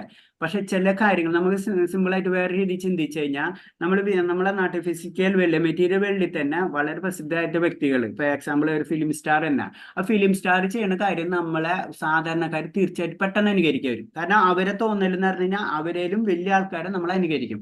അപ്പൊ അത് കാരണം കൊണ്ട് തീർച്ചയായിട്ടും അങ്ങനത്തെ വ്യക്തികൾ അവർ മാതൃകപരമായിരിക്കും എന്നാണ് ഇതിൽ പറയുന്നത്. അപ്പൊ അങ്ങനെ ചെയ്യണം. അതുപോലെ തന്നെയാണ് അത് കാരണം കൊണ്ടാണ് ഭഗവാൻ തന്നെ പറഞ്ഞത്, എനിക്ക് ഇതൊരു കാര്യവും ചെയ്യേണ്ട ആവശ്യമില്ല. അത് അടുത്ത ശ്ലോകത്തിൽ അതിന്റെ ശ്ലോകത്തിൽ വരുന്നുണ്ട് തോന്നുന്നുണ്ട്. എനിക്കൊരു കാര്യം ചെയ്യേണ്ട ആവശ്യമില്ല. പക്ഷെ അത് ചെയ്യണമെന്ന് വെച്ചാൽ മറ്റുള്ളവർ എന്നെ കണ്ടിട്ടുണ്ട്. നമ്മൾ സാധാരണ ഇതിൽ പറയില്ല, അച്ഛനെ കണ്ടിട്ട് മക്കൾ പഠിക്കുക എന്ന് പറയുന്ന പോലെ തന്നെ ആ ഒരു റെപ്രസെന്റ്. അപ്പൊ നല്ല വ്യക്തികൾ എപ്പോഴും മാതൃകപരമായിട്ടായിരുന്നു. അപ്പൊ നമ്മൾ കർമ്മയോഗത്തിൽ നല്ല ആൾക്കാർ കർമ്മയോഗം അതേ രീതിയിൽ ചെയ്യുമ്പോൾ തീർച്ചയായിട്ടും ആ താഴേക്കടുള്ള ആൾക്കാർ ഓട്ടോമാറ്റിക്കായിട്ട് ആ കർമ്മയോഗത്തിന്റെ എല്ലാ പോയിന്റ്സുകളും വേദങ്ങൾ അനുസരിച്ചും ആ കാര്യങ്ങൾ ചെയ്യും. കാരണം അത് നമ്മളെപ്പോഴും ടോപ്പ് ലെവലിലുള്ള ആൾക്കാർ ചെയ്യുന്നത് സാധാരണ എല്ലാവരും താഴത്തെ ലെവലിലുള്ള ആൾക്കാർ ചെയ്യുള്ളൂ. കാരണം എപ്പോഴും മുകളിലേക്കാണ് നമ്മൾ നോക്കിക്കൊണ്ടിരിക്കുന്നത്. അത് കാരണമാണ് ഭഗവാൻ ഈ ശ്ലോകത്തിലും ഇങ്ങനെ പറയുന്നത്, നിങ്ങൾ തീർച്ചയായിട്ടും ചെയ്യുമ്പോൾ എന്താണ് മാതൃകപരമായിട്ടുള്ള ടൈപ്പ് ആൾക്കാരാണ് എല്ലാവരും കോപ്പി ചെയ്യുക. അത് കാരണം കൊണ്ട് അങ്ങനത്തെ കാര്യങ്ങൾ തീർച്ചയായിട്ടും ചെയ്യണം എന്നാണ് പറയുന്നത്. അതായത് പ്രത്യേകിച്ച് ടോപ്പ് ലെവലിലുള്ള ആൾക്കാർ തീർച്ചയായിട്ടും അവർ ചെയ്യേണ്ടത് അത് സമൂഹത്തിനും അല്ലെങ്കിൽ ഭക്തിപരമായിട്ട് ചിന്തിക്കണമെങ്കിൽ, അതായത് സ്പിരിച്വൽ ലെവലിൽ ചിന്തിക്കണമെങ്കിൽ ആ ലെവലിലുള്ള ആൾക്കാർ അതേ രീതിയിൽ തന്നെ പ്രവർത്തിക്കണം എന്നൊരു ഒരു കാര്യമാണ് ഭഗവാൻ ഈ ശ്ലോകത്തിലേക്ക് പറഞ്ഞു തരുന്നത്. ഹരേ കൃഷ്ണ. ശ്ലോകം 22 മാതാജി. ഹരേ കൃഷ്ണ. ഹരേ കൃഷ്ണ. നമേ ഭാർത്താസ്തി കർത്തവ്യം ത്രിഷു ലോകേഷു കിഞ്ചന നാനവാപ്തമവാപ്തവ്യം വർത്ത ഏവ കർമ്മണി. ഹരേ കൃഷ്ണ. പാർത്ഥ, 3 ലോകങ്ങളിലും എനിക്ക് ചെയ്യേണ്ടതായിട്ട് ഒന്നുമില്ല. എനിക്ക് ഇല്ലാത്തതായോ ആവശ്യമായതായോ ആയി യാതൊന്നുമില്ല. എങ്കിലും ഞാൻ വിധിക്കപ്പെട്ട കർമ്മം ചെയ്തുകൊണ്ടേയിരിക്കുന്നു. ഹരേ കൃഷ്ണ. ഹരേ കൃഷ്ണ. അതെ, താങ്ക് യു. അപ്പൊ ഇത് ഞാൻ കുറച്ചു നേരത്തെ പറഞ്ഞ പോലെ തന്നെ ഈ പോയിന്റ്സിലും ഇതിൽ പറയണമെന്ന് വെച്ച് കഴിഞ്ഞാല് നമ്മൾ പറയില്ലേ, ഭഗവാന് ഇത് ഒരു കാര്യം ചെയ്യണം. നമ്മള് ഭഗവാനാണ് യുദ്ധത്തിലെ അനുഭവം പല രീതിയിലുള്ള കഷ്ടതകൾ അനുഭവിച്ചിട്ടുണ്ടെന്ന് നമുക്കറിയാം. അപ്പൊ അങ്ങനത്തെ ഇതൊന്നും ഭഗവാന് ചെയ്യേണ്ടത് ആവശ്യമില്ല. പക്ഷെ ഞാൻ അത് കാണിക്കണമെന്ന്, അത് ഞാൻ എന്ത് ചെയ്തെന്ന്, അത് എനിക്ക് വിധിക്കപ്പെട്ട കർമ്മമാണ്. ആ വിധിക്കപ്പെട്ട കർമ്മം അതിന് ഭഗവാന് ഒരു കാര്യം വിധിച്ചിട്ടില്ല. പക്ഷെ അത് ഇൻഡയറക്റ്റ് ആയിട്ട് പറയണം. നമ്മളൊരു മനുഷ്യനായിട്ട് ജനിച്ചു കഴിഞ്ഞാൽ അതിൽ ഏതൊരു വ്യക്തി ആയാലും ആ വ്യക്തിക്ക് ഒരു കർമ്മങ്ങൾ വിധിച്ചിട്ടുണ്ടാവും. ആ വിധിച്ച കർമ്മങ്ങൾ നമ്മൾ ചെയ്തിരിക്കണം. അത് ഭഗവാൻ കാണിച്ചു തരാനാണ് നമുക്ക് ഈ ശ്ലോകത്തിലൂടെ. അതായത് നമുക്ക് ചെയ്യേണ്ട കർമ്മം അതിന് പറഞ്ഞ ആദ്യം അതിനു മുന്നൊന്നും പറഞ്ഞല്ല സന്യാസിയായിട്ട് ഞാൻ അങ്ങോട്ട് പോവാം, അത് പറ്റില്ല. നമുക്ക് വിധിക്കപ്പെട്ട കർമ്മങ്ങൾ തീർച്ചയായിട്ടും, അതായത് നമ്മൾ ഒരു തരത്തിൽ പറഞ്ഞാൽ ഭക്തി ഉണ്ടെങ്കിലും ഭക്തി എന്ന് പറഞ്ഞിട്ട് ഭക്തി എന്നൊരു ഒളിച്ചോട്ടല്ല, ഭക്തി കർമ്മയോഗത്തിൽ കൂടി നടത്തിക്കൊണ്ട് പോകാനാണ് കർമ്മയോഗത്തിൽ പറയുന്നത്. ഇപ്പൊ ഞാൻ അടുത്ത് വരുന്നുണ്ട് ഭക്തിയോഗത്തിന്റെ ചാപ്റ്റേഴ്സ് വരുമ്പോൾ അത് വേറെ ലെവലാണ്. അപ്പൊ ഇതിൽ വരുന്നത് നമ്മൾ എന്താന്ന് വെച്ച് കഴിഞ്ഞാല് കർമ്മയോഗത്തില് ഭക്തി ഉണ്ടാവാം, കർമ്മയോഗത്തിൽ കൂടെ ഭക്തി കൊണ്ടുവരാന്നുള്ള ലെവലാണ് ഇതിൽ പറഞ്ഞത്. അതിന് പറഞ്ഞത് ഈ വിധിക്കപ്പെട്ട കർമ്മങ്ങൾ തീർച്ചയായിട്ടും നമ്മൾ ചെയ്തേ തീരൂ, എന്നാലേ നമുക്ക് കുറച്ചുണ്ട്. അത് ഭഗവാൻ തന്നെ നമുക്ക് കാണിച്ചു തന്നിട്ടുണ്ട്. കാരണം ഭഗവാൻ ഇതൊന്നും ചെയ്യേണ്ട ആവശ്യമില്ല. പക്ഷെ എന്നാലും ഭഗവാൻ അത് ചെയ്യണമെന്ന് പറഞ്ഞു കഴിഞ്ഞാൽ വിധിക്കപ്പെട്ട കർമ്മങ്ങൾ നമ്മൾ തീർച്ചയായും ചെയ്തുകൊണ്ടിരിക്കണം എന്നാണ് ഈ ശ്ലോകത്തിൽ പറഞ്ഞു തരുന്നത്. ഹരേ കൃഷ്ണ. 3.27 മാതാജി. ഹരേ കൃഷ്ണ. ഹരേ കൃഷ്ണ. പ്രകൃതേ ക്രിയമാണാനി ഗുണൈഃ കർമാണി സർവശഃ അഹങ്കാര വിമൂഢാത്മാ കർത്താഹമിതി മന്യതേ. മിഥ്യാഹങ്കാരത്തിന്റെ പ്രഭാവത്താൽ മോചിതനായ ജീവാത്മാവ് താനാണ് കർമ്മങ്ങൾ ചെയ്യുന്നതെന്ന് ചിന്തിക്കുന്നു. വാസ്തവത്തിൽ പ്രകൃതിയുടെ 3 ഗുണങ്ങളാണവ നിർവഹിക്കുന്നത്. ഹരേ കൃഷ്ണ. ഹരേ കൃഷ്ണ മാതാജി. Thank you. ഈ ശ്ലോകത്തിൽ പറയണമെന്ന് വെച്ച് കഴിഞ്ഞാല് നമ്മള് മിഥ്യാഹങ്കാരം, നമുക്കൊരു ഇതുണ്ട്.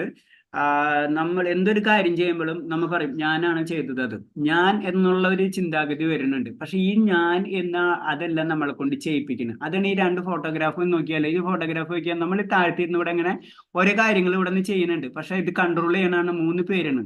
ആ 3 പേരാണ് നമ്മളെ സത്യത്തില് ഇതൊക്കെ ചെയ്യിപ്പിക്കണം. അത് ആ പ്രകൃതിയുടെ 3 ഗുണങ്ങളാണ്. ഈ 3 ഗുണങ്ങളാണ് സത്യ രജസ് തമോ ഗുണങ്ങളാണ്. ഈ ഗുണങ്ങൾ കൊണ്ടാണ് നമ്മൾ ഇതൊക്കെ ചെയ്യിപ്പിക്കുന്നത്. അപ്പൊ നമ്മൾ ചില കാര്യങ്ങൾ ചെയ്യണമെന്ന് നമ്മൾ ചിന്തിക്കുമ്പോൾ സത്യത്തിൽ നമ്മൾ എന്ന് പറഞ്ഞാൽ ആത്മാവ് ഒന്നും ചെയ്യിക്കുന്നില്ല. നമ്മളെ കൊണ്ട് എല്ലാം ചെയ്യിപ്പിക്കുന്ന പ്രകൃതിയുടെ ഈ 3 ഗുണങ്ങളാണ്. ഈ 3 ഗുണങ്ങൾ ശരിക്കും തന്നെ ഭഗവാനെ കാണിച്ചത്. ഭഗവാന്റെ ഈ 3 ഗുണങ്ങൾ ഭഗവാന്റെ സൃഷ്ടി തന്നെയാണ്. കാരണം മെറ്റീരിയൽ വേൾഡിന് വേണ്ടിയിട്ടാണ് ഭഗവാൻ ഈ 3 ഗുണങ്ങളെ സൃഷ്ടിച്ചിട്ടുള്ളത്. ആ സൃഷ്ടിയുടെ കൺട്രോളാണ് നമ്മളെ. അത് കാരണം കൊണ്ട് നമ്മൾ എന്തൊരു കാര്യം ചെയ്തു ഞാൻ എന്നുള്ള സംഭവം അവിടെ ഇല്ല.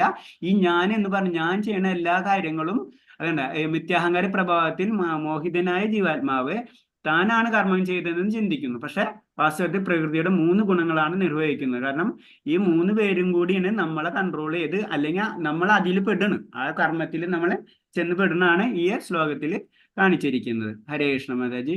അടുത്ത ശ്ലോകം. ഹരേ കൃഷ്ണ. മയി സർവാണി കർമാണി സംന്യസാധ്യാത്മചേതസാ നിരാശീർനിർമമോ ഭൂത്വാ യുദ്ധസ്വ വിഗതജ്വരഃ. അതുകൊണ്ട് അല്ലയോ അർജുന, നിന്റെ കർമ്മങ്ങളെല്ലാം എനിക്കായി അർപ്പിച്ചുകൊണ്ട് എന്നെക്കുറിച്ചുള്ള പൂർണ്ണ ജ്ഞാനത്തോടെ ലാഭേച്ഛയോ ഉടമസ്ഥാവകാശ ബോധമോ അലസതയോ കൂടാതെ യുദ്ധം ചെയ്യൂ. ഹരേ കൃഷ്ണ. ഹരേ കൃഷ്ണ മാതാജി. Thank you. അപ്പൊ ഈ ശ്ലോകത്തില് അർജുനന് സത്യം പറഞ്ഞു കഴിഞ്ഞാൽ ഇതൊക്കെ പറയണതെന്ന് വെച്ച് കഴിഞ്ഞാൽ അർജുനന് യുദ്ധം ചെയ്യാൻ ഒരിക്കലും ഒരു ഇഷ്ടമുള്ള കാര്യത്തില്ല. കാരണം അർജുനന് അറിയാം അർജുനനാൽ കൊല്ലപ്പെടുന്നത് ഗുരുജനന്മാരും അങ്ങനത്തെ വ്യക്തികളുണ്ട്, അർജുനന്റെ സ്വന്തം ബന്ധുക്കാരനുമാരും. അപ്പോ ഇത്തരം കാര്യം ഭഗവാൻ പറഞ്ഞത് ഈ കർമ്മയോഗം എന്താണെന്ന് ഭഗവാൻ വിശദീകരിച്ചു കൊടുത്തിട്ട് അർജുനനോട് യുദ്ധം ചെയ്യാൻ പറയണം. ഇങ്ങനത്തെ അപ്പൊ നീ എന്ത് കർമ്മങ്ങളും ചെയ്യുന്നത് എന്നെ അർപ്പിച്ച് ചെയ്തു കഴിഞ്ഞാൽ നിനക്ക് അതിന്റെ പാപങ്ങൾ ലഭിക്കില്ല. അതിന് കറക്റ്റ് ആയിട്ട് ഭഗവാൻ പറയണം. അതായത് അതാണ് കർമ്മയോഗത്തിന്റെ വേറൊരു ലെവലിലേക്ക് പോണതാണ്. കർമ്മയോഗം എന്ന് പറയണത് ഇപ്പൊ അർജുനൻ ചെയ്യുന്നത് എന്താ, സ്വന്തം ബന്ധുക്കളെ കൊല്ലാണ്. മനസ്സിലായി? അപ്പൊ സ്വന്തം ബന്ധുക്കളെയും കൊല്ലാൻ കുഴപ്പമില്ല, കാരണം അത് ഞാൻ പറഞ്ഞിട്ട് എന്നെ ചിന്തിച്ചിട്ട്. അതിൽ ഭീമസേന്റെ ഒരു കഥ ഉണ്ട്. ഭീമസേൻ എന്ന് പറഞ്ഞാൽ ഒരിക്കലും ഇങ്ങനെ ചോദ്യം കൂടെ ചോദിക്കില്ല. ഭഗവാൻ പറഞ്ഞത് എന്താ അത് അപ്പൊ തന്നെ ചെയ്യും. ആളെ തട്ടണം അപ്പൊ തന്നെ അങ്ങനെ ചെയ്യുന്ന ഒരു വ്യക്തിയാണ്. അതാണ് ഭീമസേന്റെ പ്രത്യേകത. പക്ഷെ അർജുനന് കാര്യങ്ങൾ അറിയണ ആരാണ്? പക്ഷെ അർജുനന് ഒരു വകതിരിവ് എന്ന് അറിയില്ല നമ്മൾ. അങ്ങനത്തെ കാര്യങ്ങൾ അർജുനൻ ഓരോ കാര്യങ്ങൾ ചോദിച്ചിട്ട് മനസ്സിലാക്കി. പക്ഷെ അൾട്ടിമേറ്റ് ഭഗവാൻ പറഞ്ഞത് എന്നെ സങ്കല്പിച്ച് എന്ത് ചെയ്യോ അത് തീർച്ചയായിട്ടും അത് പരിപൂർണയിലെത്തും. അത് കർമ്മയോഗത്തിന് പറയുന്നത്, കർമ്മയോഗം നമ്മ ചെയ്യുന്ന കർമ്മങ്ങൾ ഭഗവാനെ അർപ്പിച്ചിട്ട് അതിൽ ഭഗവാൻ പറയുന്നത് അനുസരിച്ച് നമ്മൾ പ്രവർത്തിക്കുക. അതാണ് ഈ ശ്ലോകത്തിലും അതിന് പറയുന്നത്, നീ ഉടമാവകാശബോധമോ അലസതയോ കൂടാതെ യുദ്ധം ചെയ്യൂ എന്ന് പറഞ്ഞ് ഭഗവാൻ അർജുനനെ കുറച്ചും കൂടെ മോട്ടിവേറ്റ് ചെയ്ത് കൊണ്ടുവരുന്നതാണത് യുദ്ധം ചെയ്യാൻ പറയുന്നത്. ഹരേ കൃഷ്ണ മാതാജി. നെക്സ്റ്റ്. ഹരേ കൃഷ്ണ. ഏമേ മദമിദം നിത്യം അനുതിഷ്ഠന്തി മാനവാഃ ശ്രദ്ധാവന്തോ ന സൂയന്തോ ഉച്യതേ ദേവി കർമ്മഭിഃ. എന്റെ ആജ്ഞാനുസാരം സ്വകർമ്മങ്ങൾ നിർവഹിക്കുകയും അസൂയ കൂടാതെ വിശ്വാസപൂർവം ഈ ഉപദേശങ്ങൾ അനുസരിക്കുകയും ചെയ്യുന്നവർ കർമ്മബലങ്ങളുടെ കുടുക്കിൽ നിന്ന് മോചനം നേടുന്നു. ഹരേ കൃഷ്ണ. ഹരേ കൃഷ്ണ മാതാജി. Thank you. അപ്പൊ ഇതേപോലെ തന്നെ ഈ ശ്ലോകം ഇതൊക്കെ നമ്മൾ സത്യത്തിൽ നോക്കുമ്പോൾ എല്ലാ ശ്ലോകവും ഒരേപോലെ ആയിട്ട് നമുക്ക് ഫീൽ ചെയ്യും. കാരണം ഇത് ഭഗവാൻ അത് നമ്മളെ കർമ്മയോഗം എന്താണെന്ന് പല ശ്ലോകത്തിലൂടെയും നമ്മൾ ചെറിയ ക്ലാസ്സിൽ ചെറിയ കുട്ടികൾക്ക് നമുക്കറിയാം 5+5 = 10. അപ്പൊ 9+1 = 10 എന്നും പറയും. എന്ന് പറഞ്ഞ പോലെ സംഗതി ഒന്നുണ്ടെങ്കിലും പല രീതിയിൽ പറഞ്ഞത് നമ്മളെ മനസ്സിലാക്കുന്നതാണ്. ഈ ശ്ലോകവും അതുപോലെ തന്നെയാണ്. അൾട്ടിമേറ്റ് നമ്മളെ കർമ്മയോഗം എന്ന് പറയുന്നത് തന്നെ ഭഗവാനിലേക്ക് എത്താനുള്ള വഴിയാണ്. അപ്പൊ അതിന് ഓരോ ഉദാഹരണങ്ങൾ സഹിതം നമ്മളെ മനസ്സിലാക്കുന്നതാണ് ഓരോ ശ്ലോകങ്ങളും. ഇതിൽ പറഞ്ഞത് തന്നെ എന്റെ ആജ്ഞാനുസാരണം സ്വകർമ്മങ്ങൾ നിർവഹിക്കണം. അപ്പൊ എപ്പോഴും പറയണം, നമുക്ക് നമ്മുടേതായ കർമ്മങ്ങളുണ്ട്, അത് നിർവഹിക്കണം, അതിനൊരു സംശയമില്ല. അസൂയ കൂടാതെ വിശ്വാസപൂർവ്വം ഈ ഉപദേശങ്ങൾ അനുസരിക്കുകയും ചെയ്യുന്നവർ കർമ്മബലങ്ങളുടെ കുടുക്കിൽ നിന്നും മതി. അപ്പൊ നമ്മൾ ചെയ്യേണ്ടതിന് കർമ്മബലം എന്ന് പറയുമ്പോൾ മെറ്റീരിയൽ വേൾഡിന് കർമ്മബലം എന്ന് പറഞ്ഞാൽ നമ്മൾ ഒരു പണി ചെയ്ത് കഴിഞ്ഞാൽ പൈസ നമുക്ക് കിട്ടും, അത് കർമ്മബലമായി. പക്ഷെ ആ കർമ്മബലം എന്ന് പറഞ്ഞത് ഭഗവാന്റെ സ്പിരിച്വൽ ലെവലിൽ വരുമ്പോൾ അത് കർമ്മബലം ഭഗവാനിൽ കൊടുക്കുക, അത് ഭഗവാന് വേണ്ടി ചെയ്യണം എന്നുള്ള രീതിയിലേക്ക് കൊണ്ടുവരണം. അപ്പോഴോ നമ്മൾ ശരിക്കും കർമ്മയോഗത്തിന്റെ അവസ്ഥയിലേക്ക് മൂവ് ആവുള്ളൂ. അതാണ് പറയുന്നത്. അങ്ങനെ ആയ കർമ്മബലങ്ങളോട് അല്ലെങ്കിൽ എന്ന് വെച്ച് കഴിഞ്ഞാൽ തീർച്ചയായിട്ടും നമ്മൾ ചെയ്യുന്ന കർമ്മബലം എന്ന് പറയുന്നത് പൈസ അല്ല. നമ്മൾ ഒരു വ്യക്തിനെ നമ്മൾ ഉപദ്രവിച്ചു കഴിഞ്ഞു കഴിഞ്ഞാൽ അതിന്റെ കർമ്മബലം എന്ന് പറയുമ്പോൾ സ്പിരിച്വൽ ലെവലിൽ വരുമ്പോൾ നമ്മൾ ജന്മജന്മാന്തരമായിട്ട് അതിന്റെ കണക്കുകൾ അവിടെ വീട്ടേണ്ടി വരും. അതെന്ന് പറഞ്ഞു. അപ്പൊ അങ്ങനത്തെ കുടുക്കുകൾ അത് ഭഗവാൻ പറഞ്ഞിട്ടാണ് അത് ചെയ്യണമെന്ന് വെച്ച് കഴിഞ്ഞാൽ ഇപ്പൊ അർജുനൻ ലാസ്റ്റ് തീരുമാനിക്കുന്ന അവരെ ഓരോരുത്തരെ വധിക്കാൻ തീരുമാനിക്കണം. അപ്പൊ അതിന്റെ കർമ്മബലങ്ങൾ അർജുനൻ ചോദിക്കുന്നുണ്ട് ഭഗവാനോട്. ഭഗവാനെ, ഇന്ന് ഞാൻ പഠിച്ച കാര്യങ്ങൾ വെച്ചിട്ട് ഇങ്ങനെയൊക്കെയല്ലേ ഇത് ചെയ്തിന്റെ ഓരോ കർമ്മബലങ്ങൾ എനിക്ക് കിട്ടൂലേ? അപ്പോഴാണ് ഭഗവാൻ പറഞ്ഞത്, എന്നെയാണ് നീ ചിന്തിച്ചാണ് പ്രവർത്തിക്കണമെന്ന് വെച്ചാൽ നിനക്ക് അതിന്റെ ബലങ്ങൾ കിട്ടൂല. അപ്പൊ അത് നമ്മള് തിരിച്ചായിട്ട് അത് നമ്മള് ഭഗവാന്റെ കൺസെപ്റ്റ് വെച്ച് തന്നെ ചിന്തിക്കണം. അത് വേറെ ലെവലിൽ ചിന്തിക്കുക. അതായത് ഇതിലെല്ലാതും പറഞ്ഞു വരുന്ന ഭഗവാന്റെ ഭക്തി, ഭഗവാനിലേക്കുള്ള ഭക്തി മാത്രമാണ് ഇതിൽ പറഞ്ഞു വരുന്ന പോയിന്റ്സുകൾ. അപ്പൊ അതിന് പറഞ്ഞത് കർമ്മബലമാണ് കുടുക്കിൽ നിന്ന് മോചനം നേടുന്നു. നമ്മളെ ഭഗവാനിൽ അർപ്പിച്ച് എന്ത് കാര്യം ചെയ്യും. അതാണ് ലാസ്റ്റ് അർജുനൻ യുദ്ധം ചെയ്യാനുള്ള കാരണം. ഹരേ കൃഷ്ണ.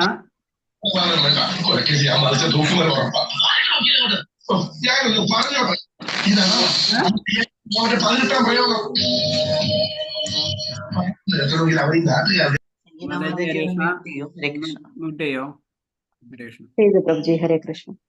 ഹരേ കൃഷ്ണ മാതാജി. എന്റെ മകന്റെ കണത്തടിച്ചാണ് അവര് 18 പ്രയോഗം.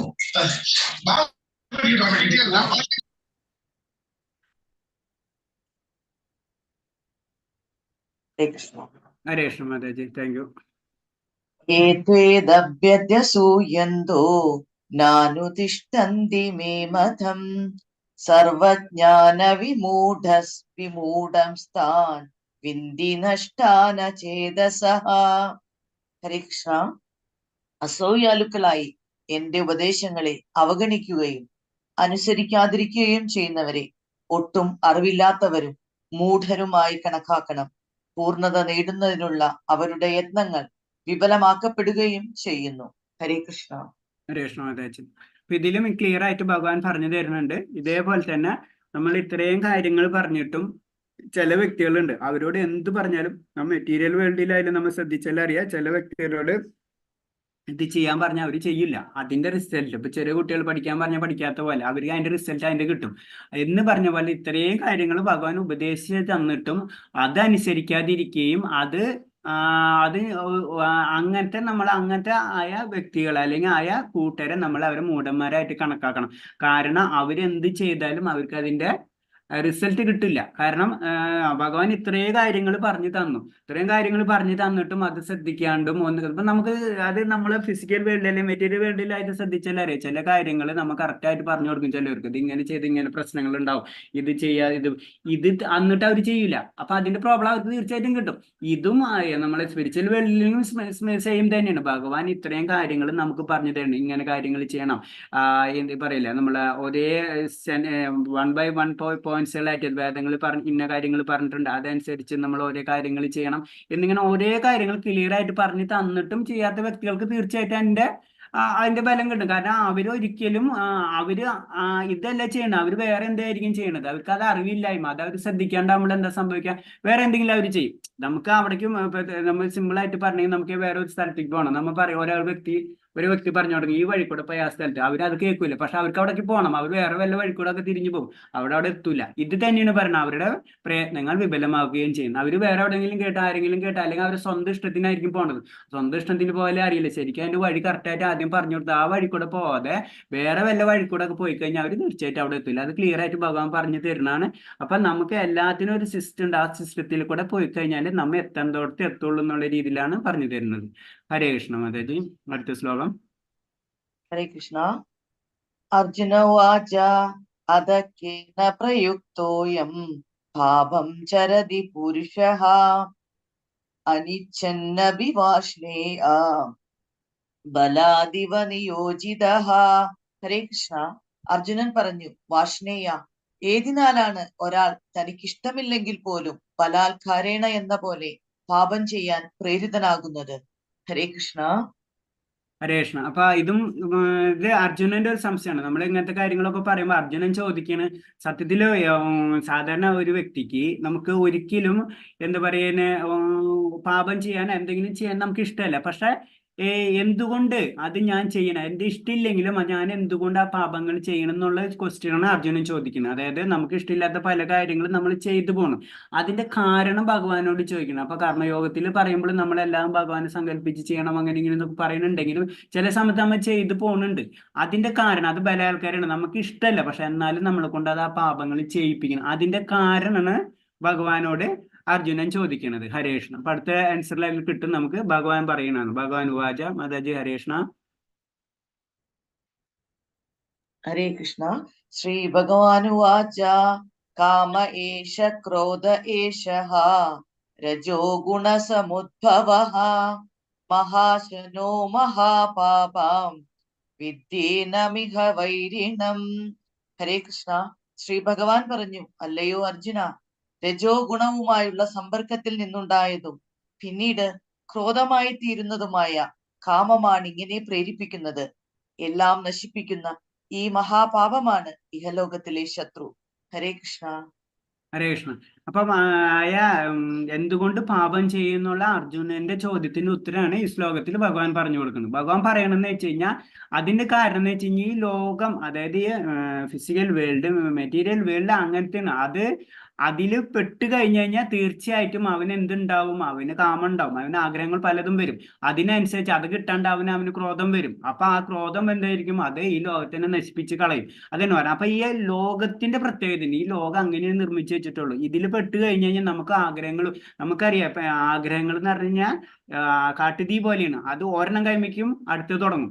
അപ്പൊ അത് കിട്ടാണ്ടാകുമ്പോൾ നമുക്ക് ദേഷ്യം വരും, അല്ലെങ്കിൽ ആ ക്രോധം വരും. അത് വരുമ്പോൾ അത് മറ്റുള്ളവരെ പ്രശ്നം. അതാണ് സത്യത്തിൽ നമ്മളെ പാപങ്ങളിലേക്ക് കൊണ്ടു ചെല്ലുന്നത്. അല്ലാണ്ട് ഒരാൾക്ക് ഇഷ്ടമല്ല, പക്ഷെ നമ്മൾ ഒരു സ്ഥലത്ത് ചെന്ന് പെട്ട് കഴിഞ്ഞ് കഴിഞ്ഞാൽ ആ സ്ഥലത്തിനനുസരിച്ച് നമ്മൾ പ്രവർത്തിക്കാൻ തുടങ്ങും. അതായത് അങ്ങനത്തെ ഒരു സ്ഥലമാണ് ഈ ഭൗതിക ലോകം.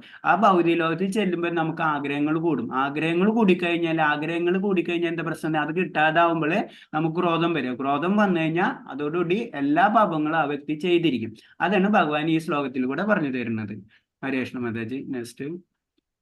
ഹരേ കൃഷ്ണ. ധൂമേന മ്രിയതേവഗ്നി യഥാദർശോ മലേന ച യദോലർപ്പേന വൃതോ ഗർഭ സദാ തേനേതമാവൃതം. ഹരേ കൃഷ്ണ. പുക തീനെ എന്ന പോലെയും പൊടി കണ്ണാടി എന്ന പോലെയും ഗർഭാശയം ഭ്രൂണത്തെ എന്ന പോലെയും ജീവാത്മാവിനെ വ്യത്യസ്തങ്ങളായ അളവുകളുള്ള കാമം ആവരണം ചെയ്തിരിക്കുന്നു. ഹരേ കൃഷ്ണ. ഹരേ കൃഷ്ണ. അപ്പൊ ഈ കാമം അതെങ്ങനെയാണ് നമ്മൾ ഓരോ ജീവജാലങ്ങൾ, ഇപ്പൊ നമ്മൾ സാധാരണ രീതിയിൽ പറയണമെന്ന് വെച്ച് കഴിഞ്ഞാൽ നമുക്ക് വേറെ രീതി പറയുന്നത് വെച്ചാൽ മനുഷ്യ ജന്മത്തിലോ ഭഗവാനിലേക്ക് എത്തിപ്പെടാനുള്ള കഴിവുകളുണ്ടെന്ന് പറയുന്നത്. പക്ഷിമൃഗാദികളുണ്ട്, അതേപോലെ തന്നെ സസ്യവർഗ്ഗങ്ങളുണ്ട്. അവർക്ക് മൂന്ന് തരത്തിലുള്ള ആഗ്രഹങ്ങളായിരിക്കും. അപ്പൊ അവരുടെ കാമത്തിനും ഓരോ ലെവൽ, ഇപ്പൊ നമ്മൾ പറയണമെന്ന് വെച്ച് കഴിഞ്ഞാൽ മനുഷ്യന്റെ ഫസ്റ്റ് ഉദാഹരണം എന്ത് പറയുന്നത്, പുക തീൻ എന്ന പോലെ. അത് പുകയും തീയും തമ്മിൽ ചെറിയ അധികം വ്യത്യാസമില്ല, അത് പെട്ടെന്ന്. പക്ഷെ പൊടി കണ്ണാടി അത് നമ്മൾ ചെയ്യുന്നത് ഈ പക്ഷിമൃഗാദികളിന്. അവർക്ക് എന്ന് പറഞ്ഞു കഴിഞ്ഞാല് അവര് കുറച്ചും കൂടെ താഴ്ന്ന ലെവലിൽ ചിന്താഗതികാരായിരിക്കും. അതുപോലെ തന്നെ സസ്യജലങ്ങൾ അതെന്ന് പറഞ്ഞാൽ അവർക്ക് ഒരു രക്ഷയില്ല ഭഗവാനെ കിട്ടാൻ വേണ്ടി. അതാണ് പറയുന്നത്. പക്ഷെ പുകയും തീയണമെങ്കിൽ അത് കുറച്ചും കൂടെ എളുപ്പമാണ്. അത് മനുഷ്യജന്മത്തിലേ കിട്ടുള്ളൂ. ഭഗവാനെ കിട്ടണമെങ്കിൽ മനുഷ്യജന്മത്തിലേ കിട്ടുള്ളൂ എന്ന് പറയുന്നതിന്റെ ഒരു ഉദാഹരണം പറഞ്ഞു തരുന്നത്. അത്തരം നമുക്ക് കുറച്ചും കൂടെ എളുപ്പമായിരിക്കും. അതാണ് പറഞ്ഞ പുകയും തീയും പൊടിയും. കാരണം അവിടെ പുകയുണ്ട്, മനസ്സിലായി, ഇത് രണ്ടും അവിടെ ഉണ്ട്. അതെന്ന് പറഞ്ഞാൽ ആത്മീയ ലോകത്തിൽ പ്രശ്നങ്ങളുണ്ട്. പക്ഷെ എന്നിരുന്നാലും നമുക്കത് അതിൽ നിന്ന് രക്ഷപ്പെടാനുള്ള വകുപ്പുണ്ട്. ഇപ്പൊ പൊടിയും കണ്ണാടിയും അത് കുറച്ചും കൂടെ ബുദ്ധിമുട്ടുണ്ട്, പ്രശ്നം. മറ്റേതാണെങ്കിൽ ജീവാത്മാക്കൾ, സാധാരണ ജീവവർഗ്ഗങ്ങൾ, അതായത് സസ്യവർഗ്ഗങ്ങൾക്ക് ഒരിക്കലും അവർക്ക് ഭഗവാനിനെ കിട്ടാനുള്ള വകുപ്പില്ല. പക്ഷെ വളരെ അപൂർവം, അത് വളരെ അപൂർവം പല കാര്യങ്ങളും ഭഗവാന്റെ ലീലകളിലുണ്ട്. പക്ഷെ സാധാരണ രീതിയിൽ ഇതാണ് പറയുന്നത്, അത്രയും ബുദ്ധിമുട്ടാണ് ഓരോ കാര്യങ്ങൾ. അപ്പൊ പക്ഷെ മനുഷ്യ ജീവിതത്തിലുള്ള ഒരു ഗുണം എന്താണ്, പുകയും തീയെന്നുള്ള ഒരു എക്സാമ്പിളാണ് ഭഗവാൻ പറഞ്ഞിട്ടുള്ളത്. അത്രയും എളുപ്പമാണ് മനുഷ്യ ജീവിതത്തിൽ നമുക്ക് ഭഗവാനിലേക്ക് എത്തിപ്പെടാനുള്ള വഴി. പക്ഷെ അടുത്തത് പക്ഷിമൃഗാദികൾ, നെക്സ്റ്റ് ഈ സസ്യലതാദികൾക്ക് അങ്ങനത്തെ അത്രയും ടഫായിരിക്കും. അവർക്ക് ആവരണത്തെ കവച്ച് മറച്ച് ഭഗവാനിലേക്ക് എത്തിപ്പെടാനുള്ള ബുദ്ധിമുട്ട്. അതാണ് ഈ ശ്ലോകത്തിൽ പറഞ്ഞു തരുന്നത്. ഹരേ കൃഷ്ണ. അതായത് ഓരോ ലെയർ, ഓരോ സ്റ്റെപ്പുകളാണ് പറഞ്ഞത്. അത്തരം ഓരോ നമ്മൾ എത്ര ഭാഗ്യം കൊണ്ടായിരിക്കും മനുഷ്യജന്മം കിട്ടിയതെന്നും കൂടെ നമ്മൾ മനസ്സിലാക്കേണ്ട ഒരു ശ്ലോകമാണ് ഈ ഇതിൽ പറഞ്ഞു തരുന്നത്. ഹരേ കൃഷ്ണ. 3.40 മാതാജി. ഹരേ കൃഷ്ണ. ഇന്ദ്രിയാണി മനോബുദ്ധിർ അസ്വാദിഷ്ടാനമുച്യതേ ഏതേർവിമോക്ഷയത്യേഷാ ജ്ഞാനമാവൃത്യ ദേഹിനം. ഇന്ദ്രിയങ്ങൾ, മനസ്സ്, ബുദ്ധി എന്നിവയാണ് കാമത്തിന്റെ ഇരിപ്പിടങ്ങൾ. അവയിൽ കൂടി കാമം യഥാർത്ഥ ജ്ഞാനത്തെ ആവരണം ചെയ്ത് ജീവസത്തയെ മോഹിപ്പിക്കുന്നു. ഹരേ കൃഷ്ണ. Thank you. അപ്പൊ ഈ ഇതിൽ പറഞ്ഞ അർജുനൻ ചോദിക്കുന്നുണ്ട്, അർജുനോട് പറയുന്നുണ്ട് കാമത്തിൽ നിന്ന് ക്രോധം വരുന്ന അതാണ് ഓരോ പ്രശ്നങ്ങൾ സൃഷ്ടിക്കുന്നത്. അപ്പൊ ഈ കാമം എവിടെ ഇരിക്കണം, ആ ഒരു ആൻസറാണ് ഭഗവാൻ ഇതിൽ കൂടെ പറഞ്ഞത്. ഇന്ദ്രിയങ്ങൾ, മനസ്സ്, ബുദ്ധി എന്നിവയാണ് കാമത്തിന്റെ ഇരിപ്പിടങ്ങൾ എന്ന് പറയുന്നത്. അപ്പൊ കാമം എവിടെ ഇരിക്കുന്ന വെച്ചാൽ ഇന്ദ്രിയങ്ങൾ, മനസ്സ്, ബുദ്ധി, അവയിൽ കൂടി കാമം യഥാർത്ഥ ജ്ഞാനത്തെ ആവരണം ചെയ്ത് ജീവസത്തെ മോഹിപ്പിക്കുന്നു. അപ്പൊ സംഭവിക്കുന്നത് വെച്ച് കഴിഞ്ഞാല് നമ്മൾക്ക് ആഗ്രഹങ്ങളുണ്ട്. ആ ആഗ്രഹങ്ങൾ നമുക്ക് അത് ഇന്ദ്രിയങ്ങളിലൂടെയും മനസ്സ്, ബുദ്ധി ഈ നമുക്ക് ആഗ്രഹങ്ങൾ തീർക്കണതാണ് ഇന്ദ്രിയങ്ങളും മനസ്സും ബുദ്ധിയും വെച്ചിട്ടാണ് നമ്മൾ ആഗ്രഹങ്ങൾ തീർക്കുന്നത്. അതാണ് പറഞ്ഞത്. ഇതിനെല്ലാത്തിനും ആവരണം ചെയ്ത് അത് ജീവസത്യം മോഹിപ്പിക്കുന്നു പറയുന്നത്. അതായത് നമ്മളൊരു വസ്തുവിനെ കണ്ടു കഴിഞ്ഞാൽ തീർച്ചയായിട്ടും നമുക്കത് നല്ലൊരു പാട്ട് കേട്ട് കഴിഞ്ഞാൽ നമ്മ കേൾക്കാനുള്ള ഒരു ഇത് കൂടും. അതിന് പറഞ്ഞ അത് മനസ്സിനെയും ബുദ്ധിനെയും എഫക്ട് ചെയ്തു പിന്നെ നമ്മളെ ആത്മാവിലേക്ക്. അപ്പൊ നമ്മളെ ഇന്ദ്രിയ വിഷയങ്ങളാണ് നമ്മളെ പ്രശ്നക്കാരൻ. അപ്പൊ ഇന്ദ്രിയ വിഷയങ്ങൾ ആദ്യം തുടങ്ങും, അതിൽ നിന്ന് പതുക്കെ മനസ്സിലേക്കും ബുദ്ധിയിലേക്കും ലാസ്റ്റ് നമ്മളെ ആത്മാവിലേക്ക്, അതായത് നമ്മളെ നമ്മളിലേക്കും ചേക്കേറണം. അങ്ങനെയാണ്. അപ്പൊ അത് സത്യത്തെ അത് നമ്മൾ മോഹിപ്പിക്കുന്നതാണ്. അപ്പൊ കാമത്തിന്റെ ഇരിപ്പിടം എന്ന് പറഞ്ഞാൽ ഇവിടെയാണ്. ആദ്യം ഇന്ദ്രിയങ്ങളിൽ നിന്ന് നമ്മൾ അട്രാക്ഷൻ കിട്ടി മനസ്സിലേക്ക് ആദ്യം എനിക്ക് ചെയ്യണം, അല്ലെങ്കിൽ പാട്ട് കേൾക്കണം. അത് പാട്ട് കേട്ടപ്പോഴാണ് നമ്മൾ ആദ്യം ഇന്ദ്രിയാണ് അത് പിടിക്കുന്നത്.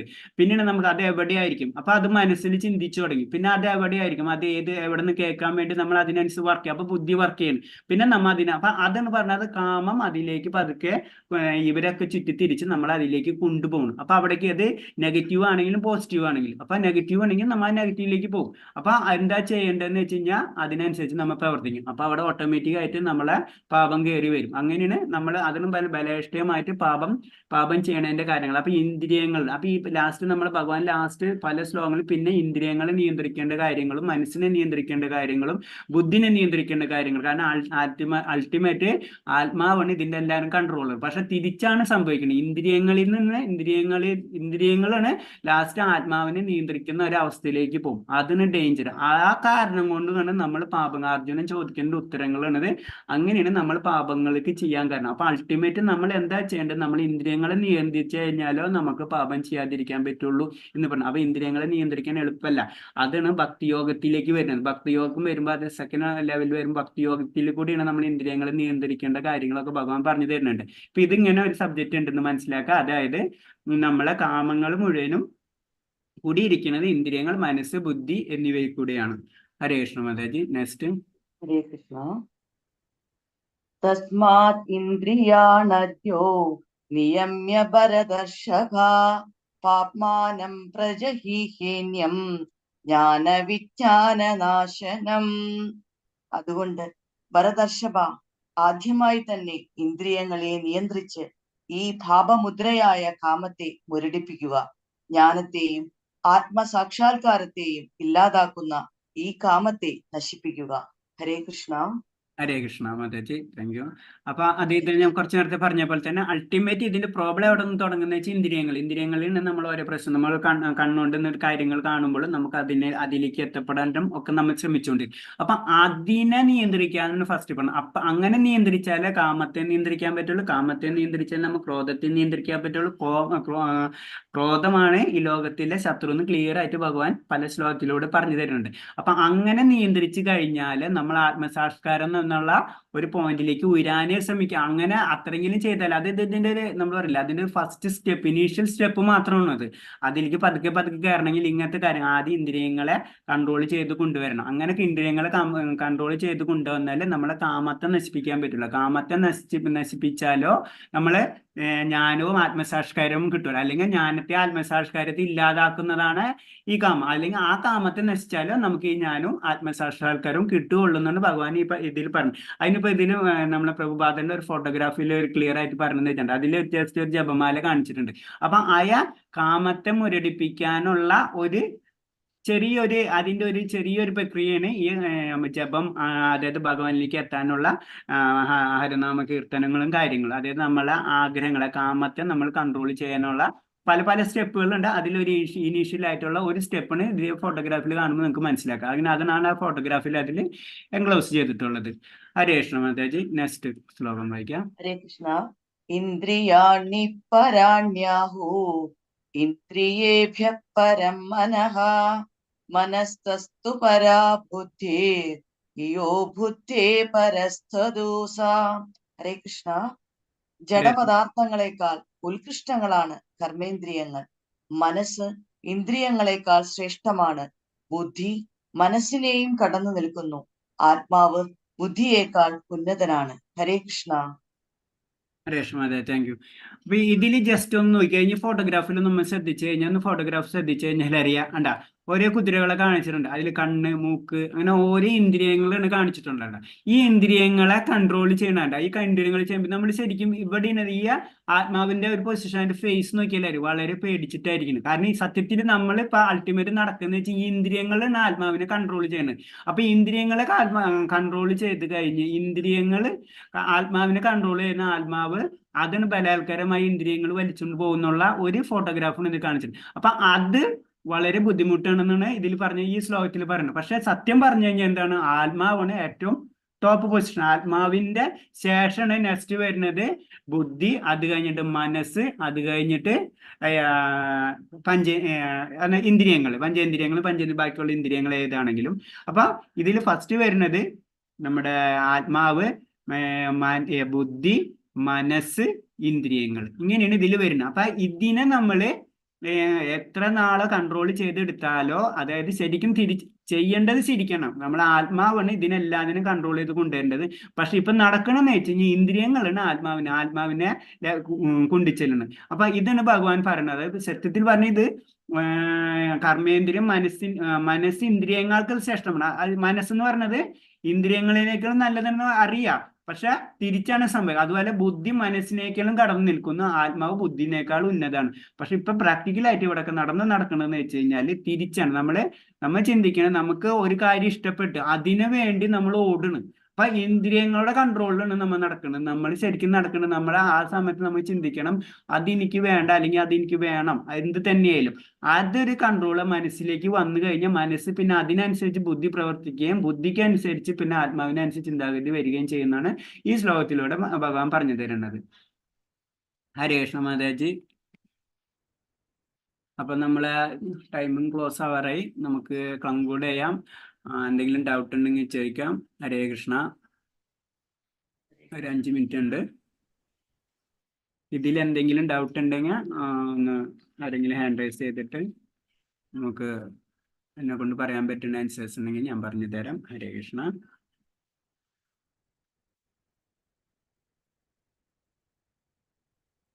ഹരേ കൃഷ്ണ. എന്തെങ്കിലും ഡൗട്ടാ ഈ ഇത്ര പറഞ്ഞ ശ്ലോകസിൽ എന്തെങ്കിലും പോയിന്റ്സ് ഉണ്ടെങ്കിൽ പറഞ്ഞിരിക്കും. നിങ്ങളെ സൈഡിൽ നിന്ന് എന്തെങ്കിലും ഇഷ്യൂസ് ഉണ്ടെങ്കിൽ.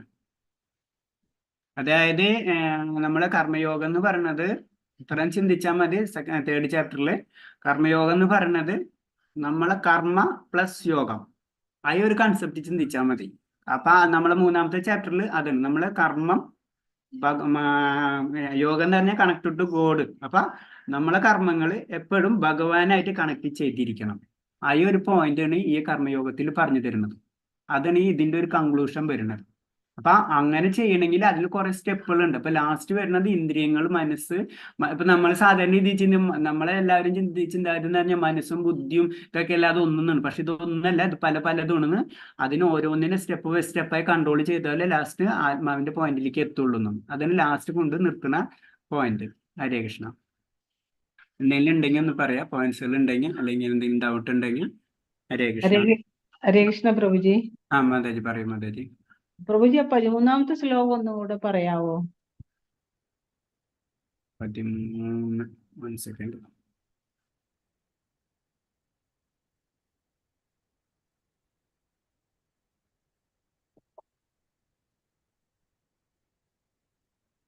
യജ്ഞശിഷ്ടൈശിന സന്തോ.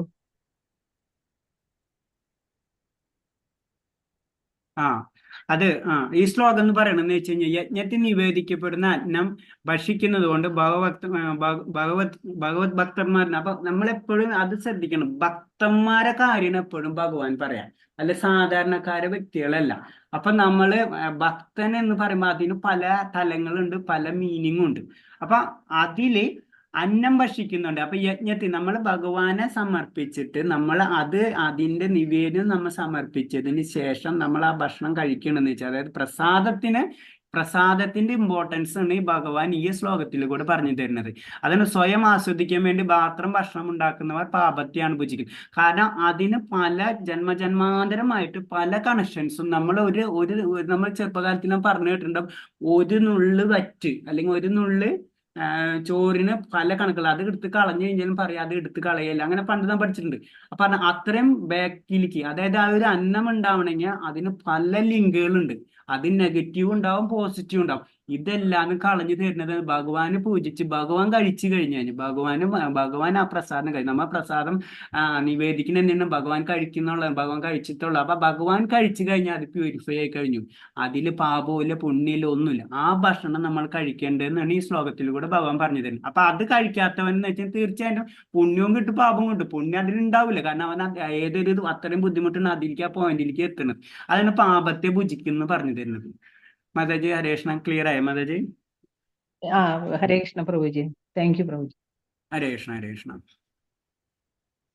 ഇനി ആരെങ്കിലും എന്തെങ്കിലും ക്വസ്റ്റ്യൻസ് ഉണ്ടോ മാതാജി? പ്രഭുക്കന്മാര്?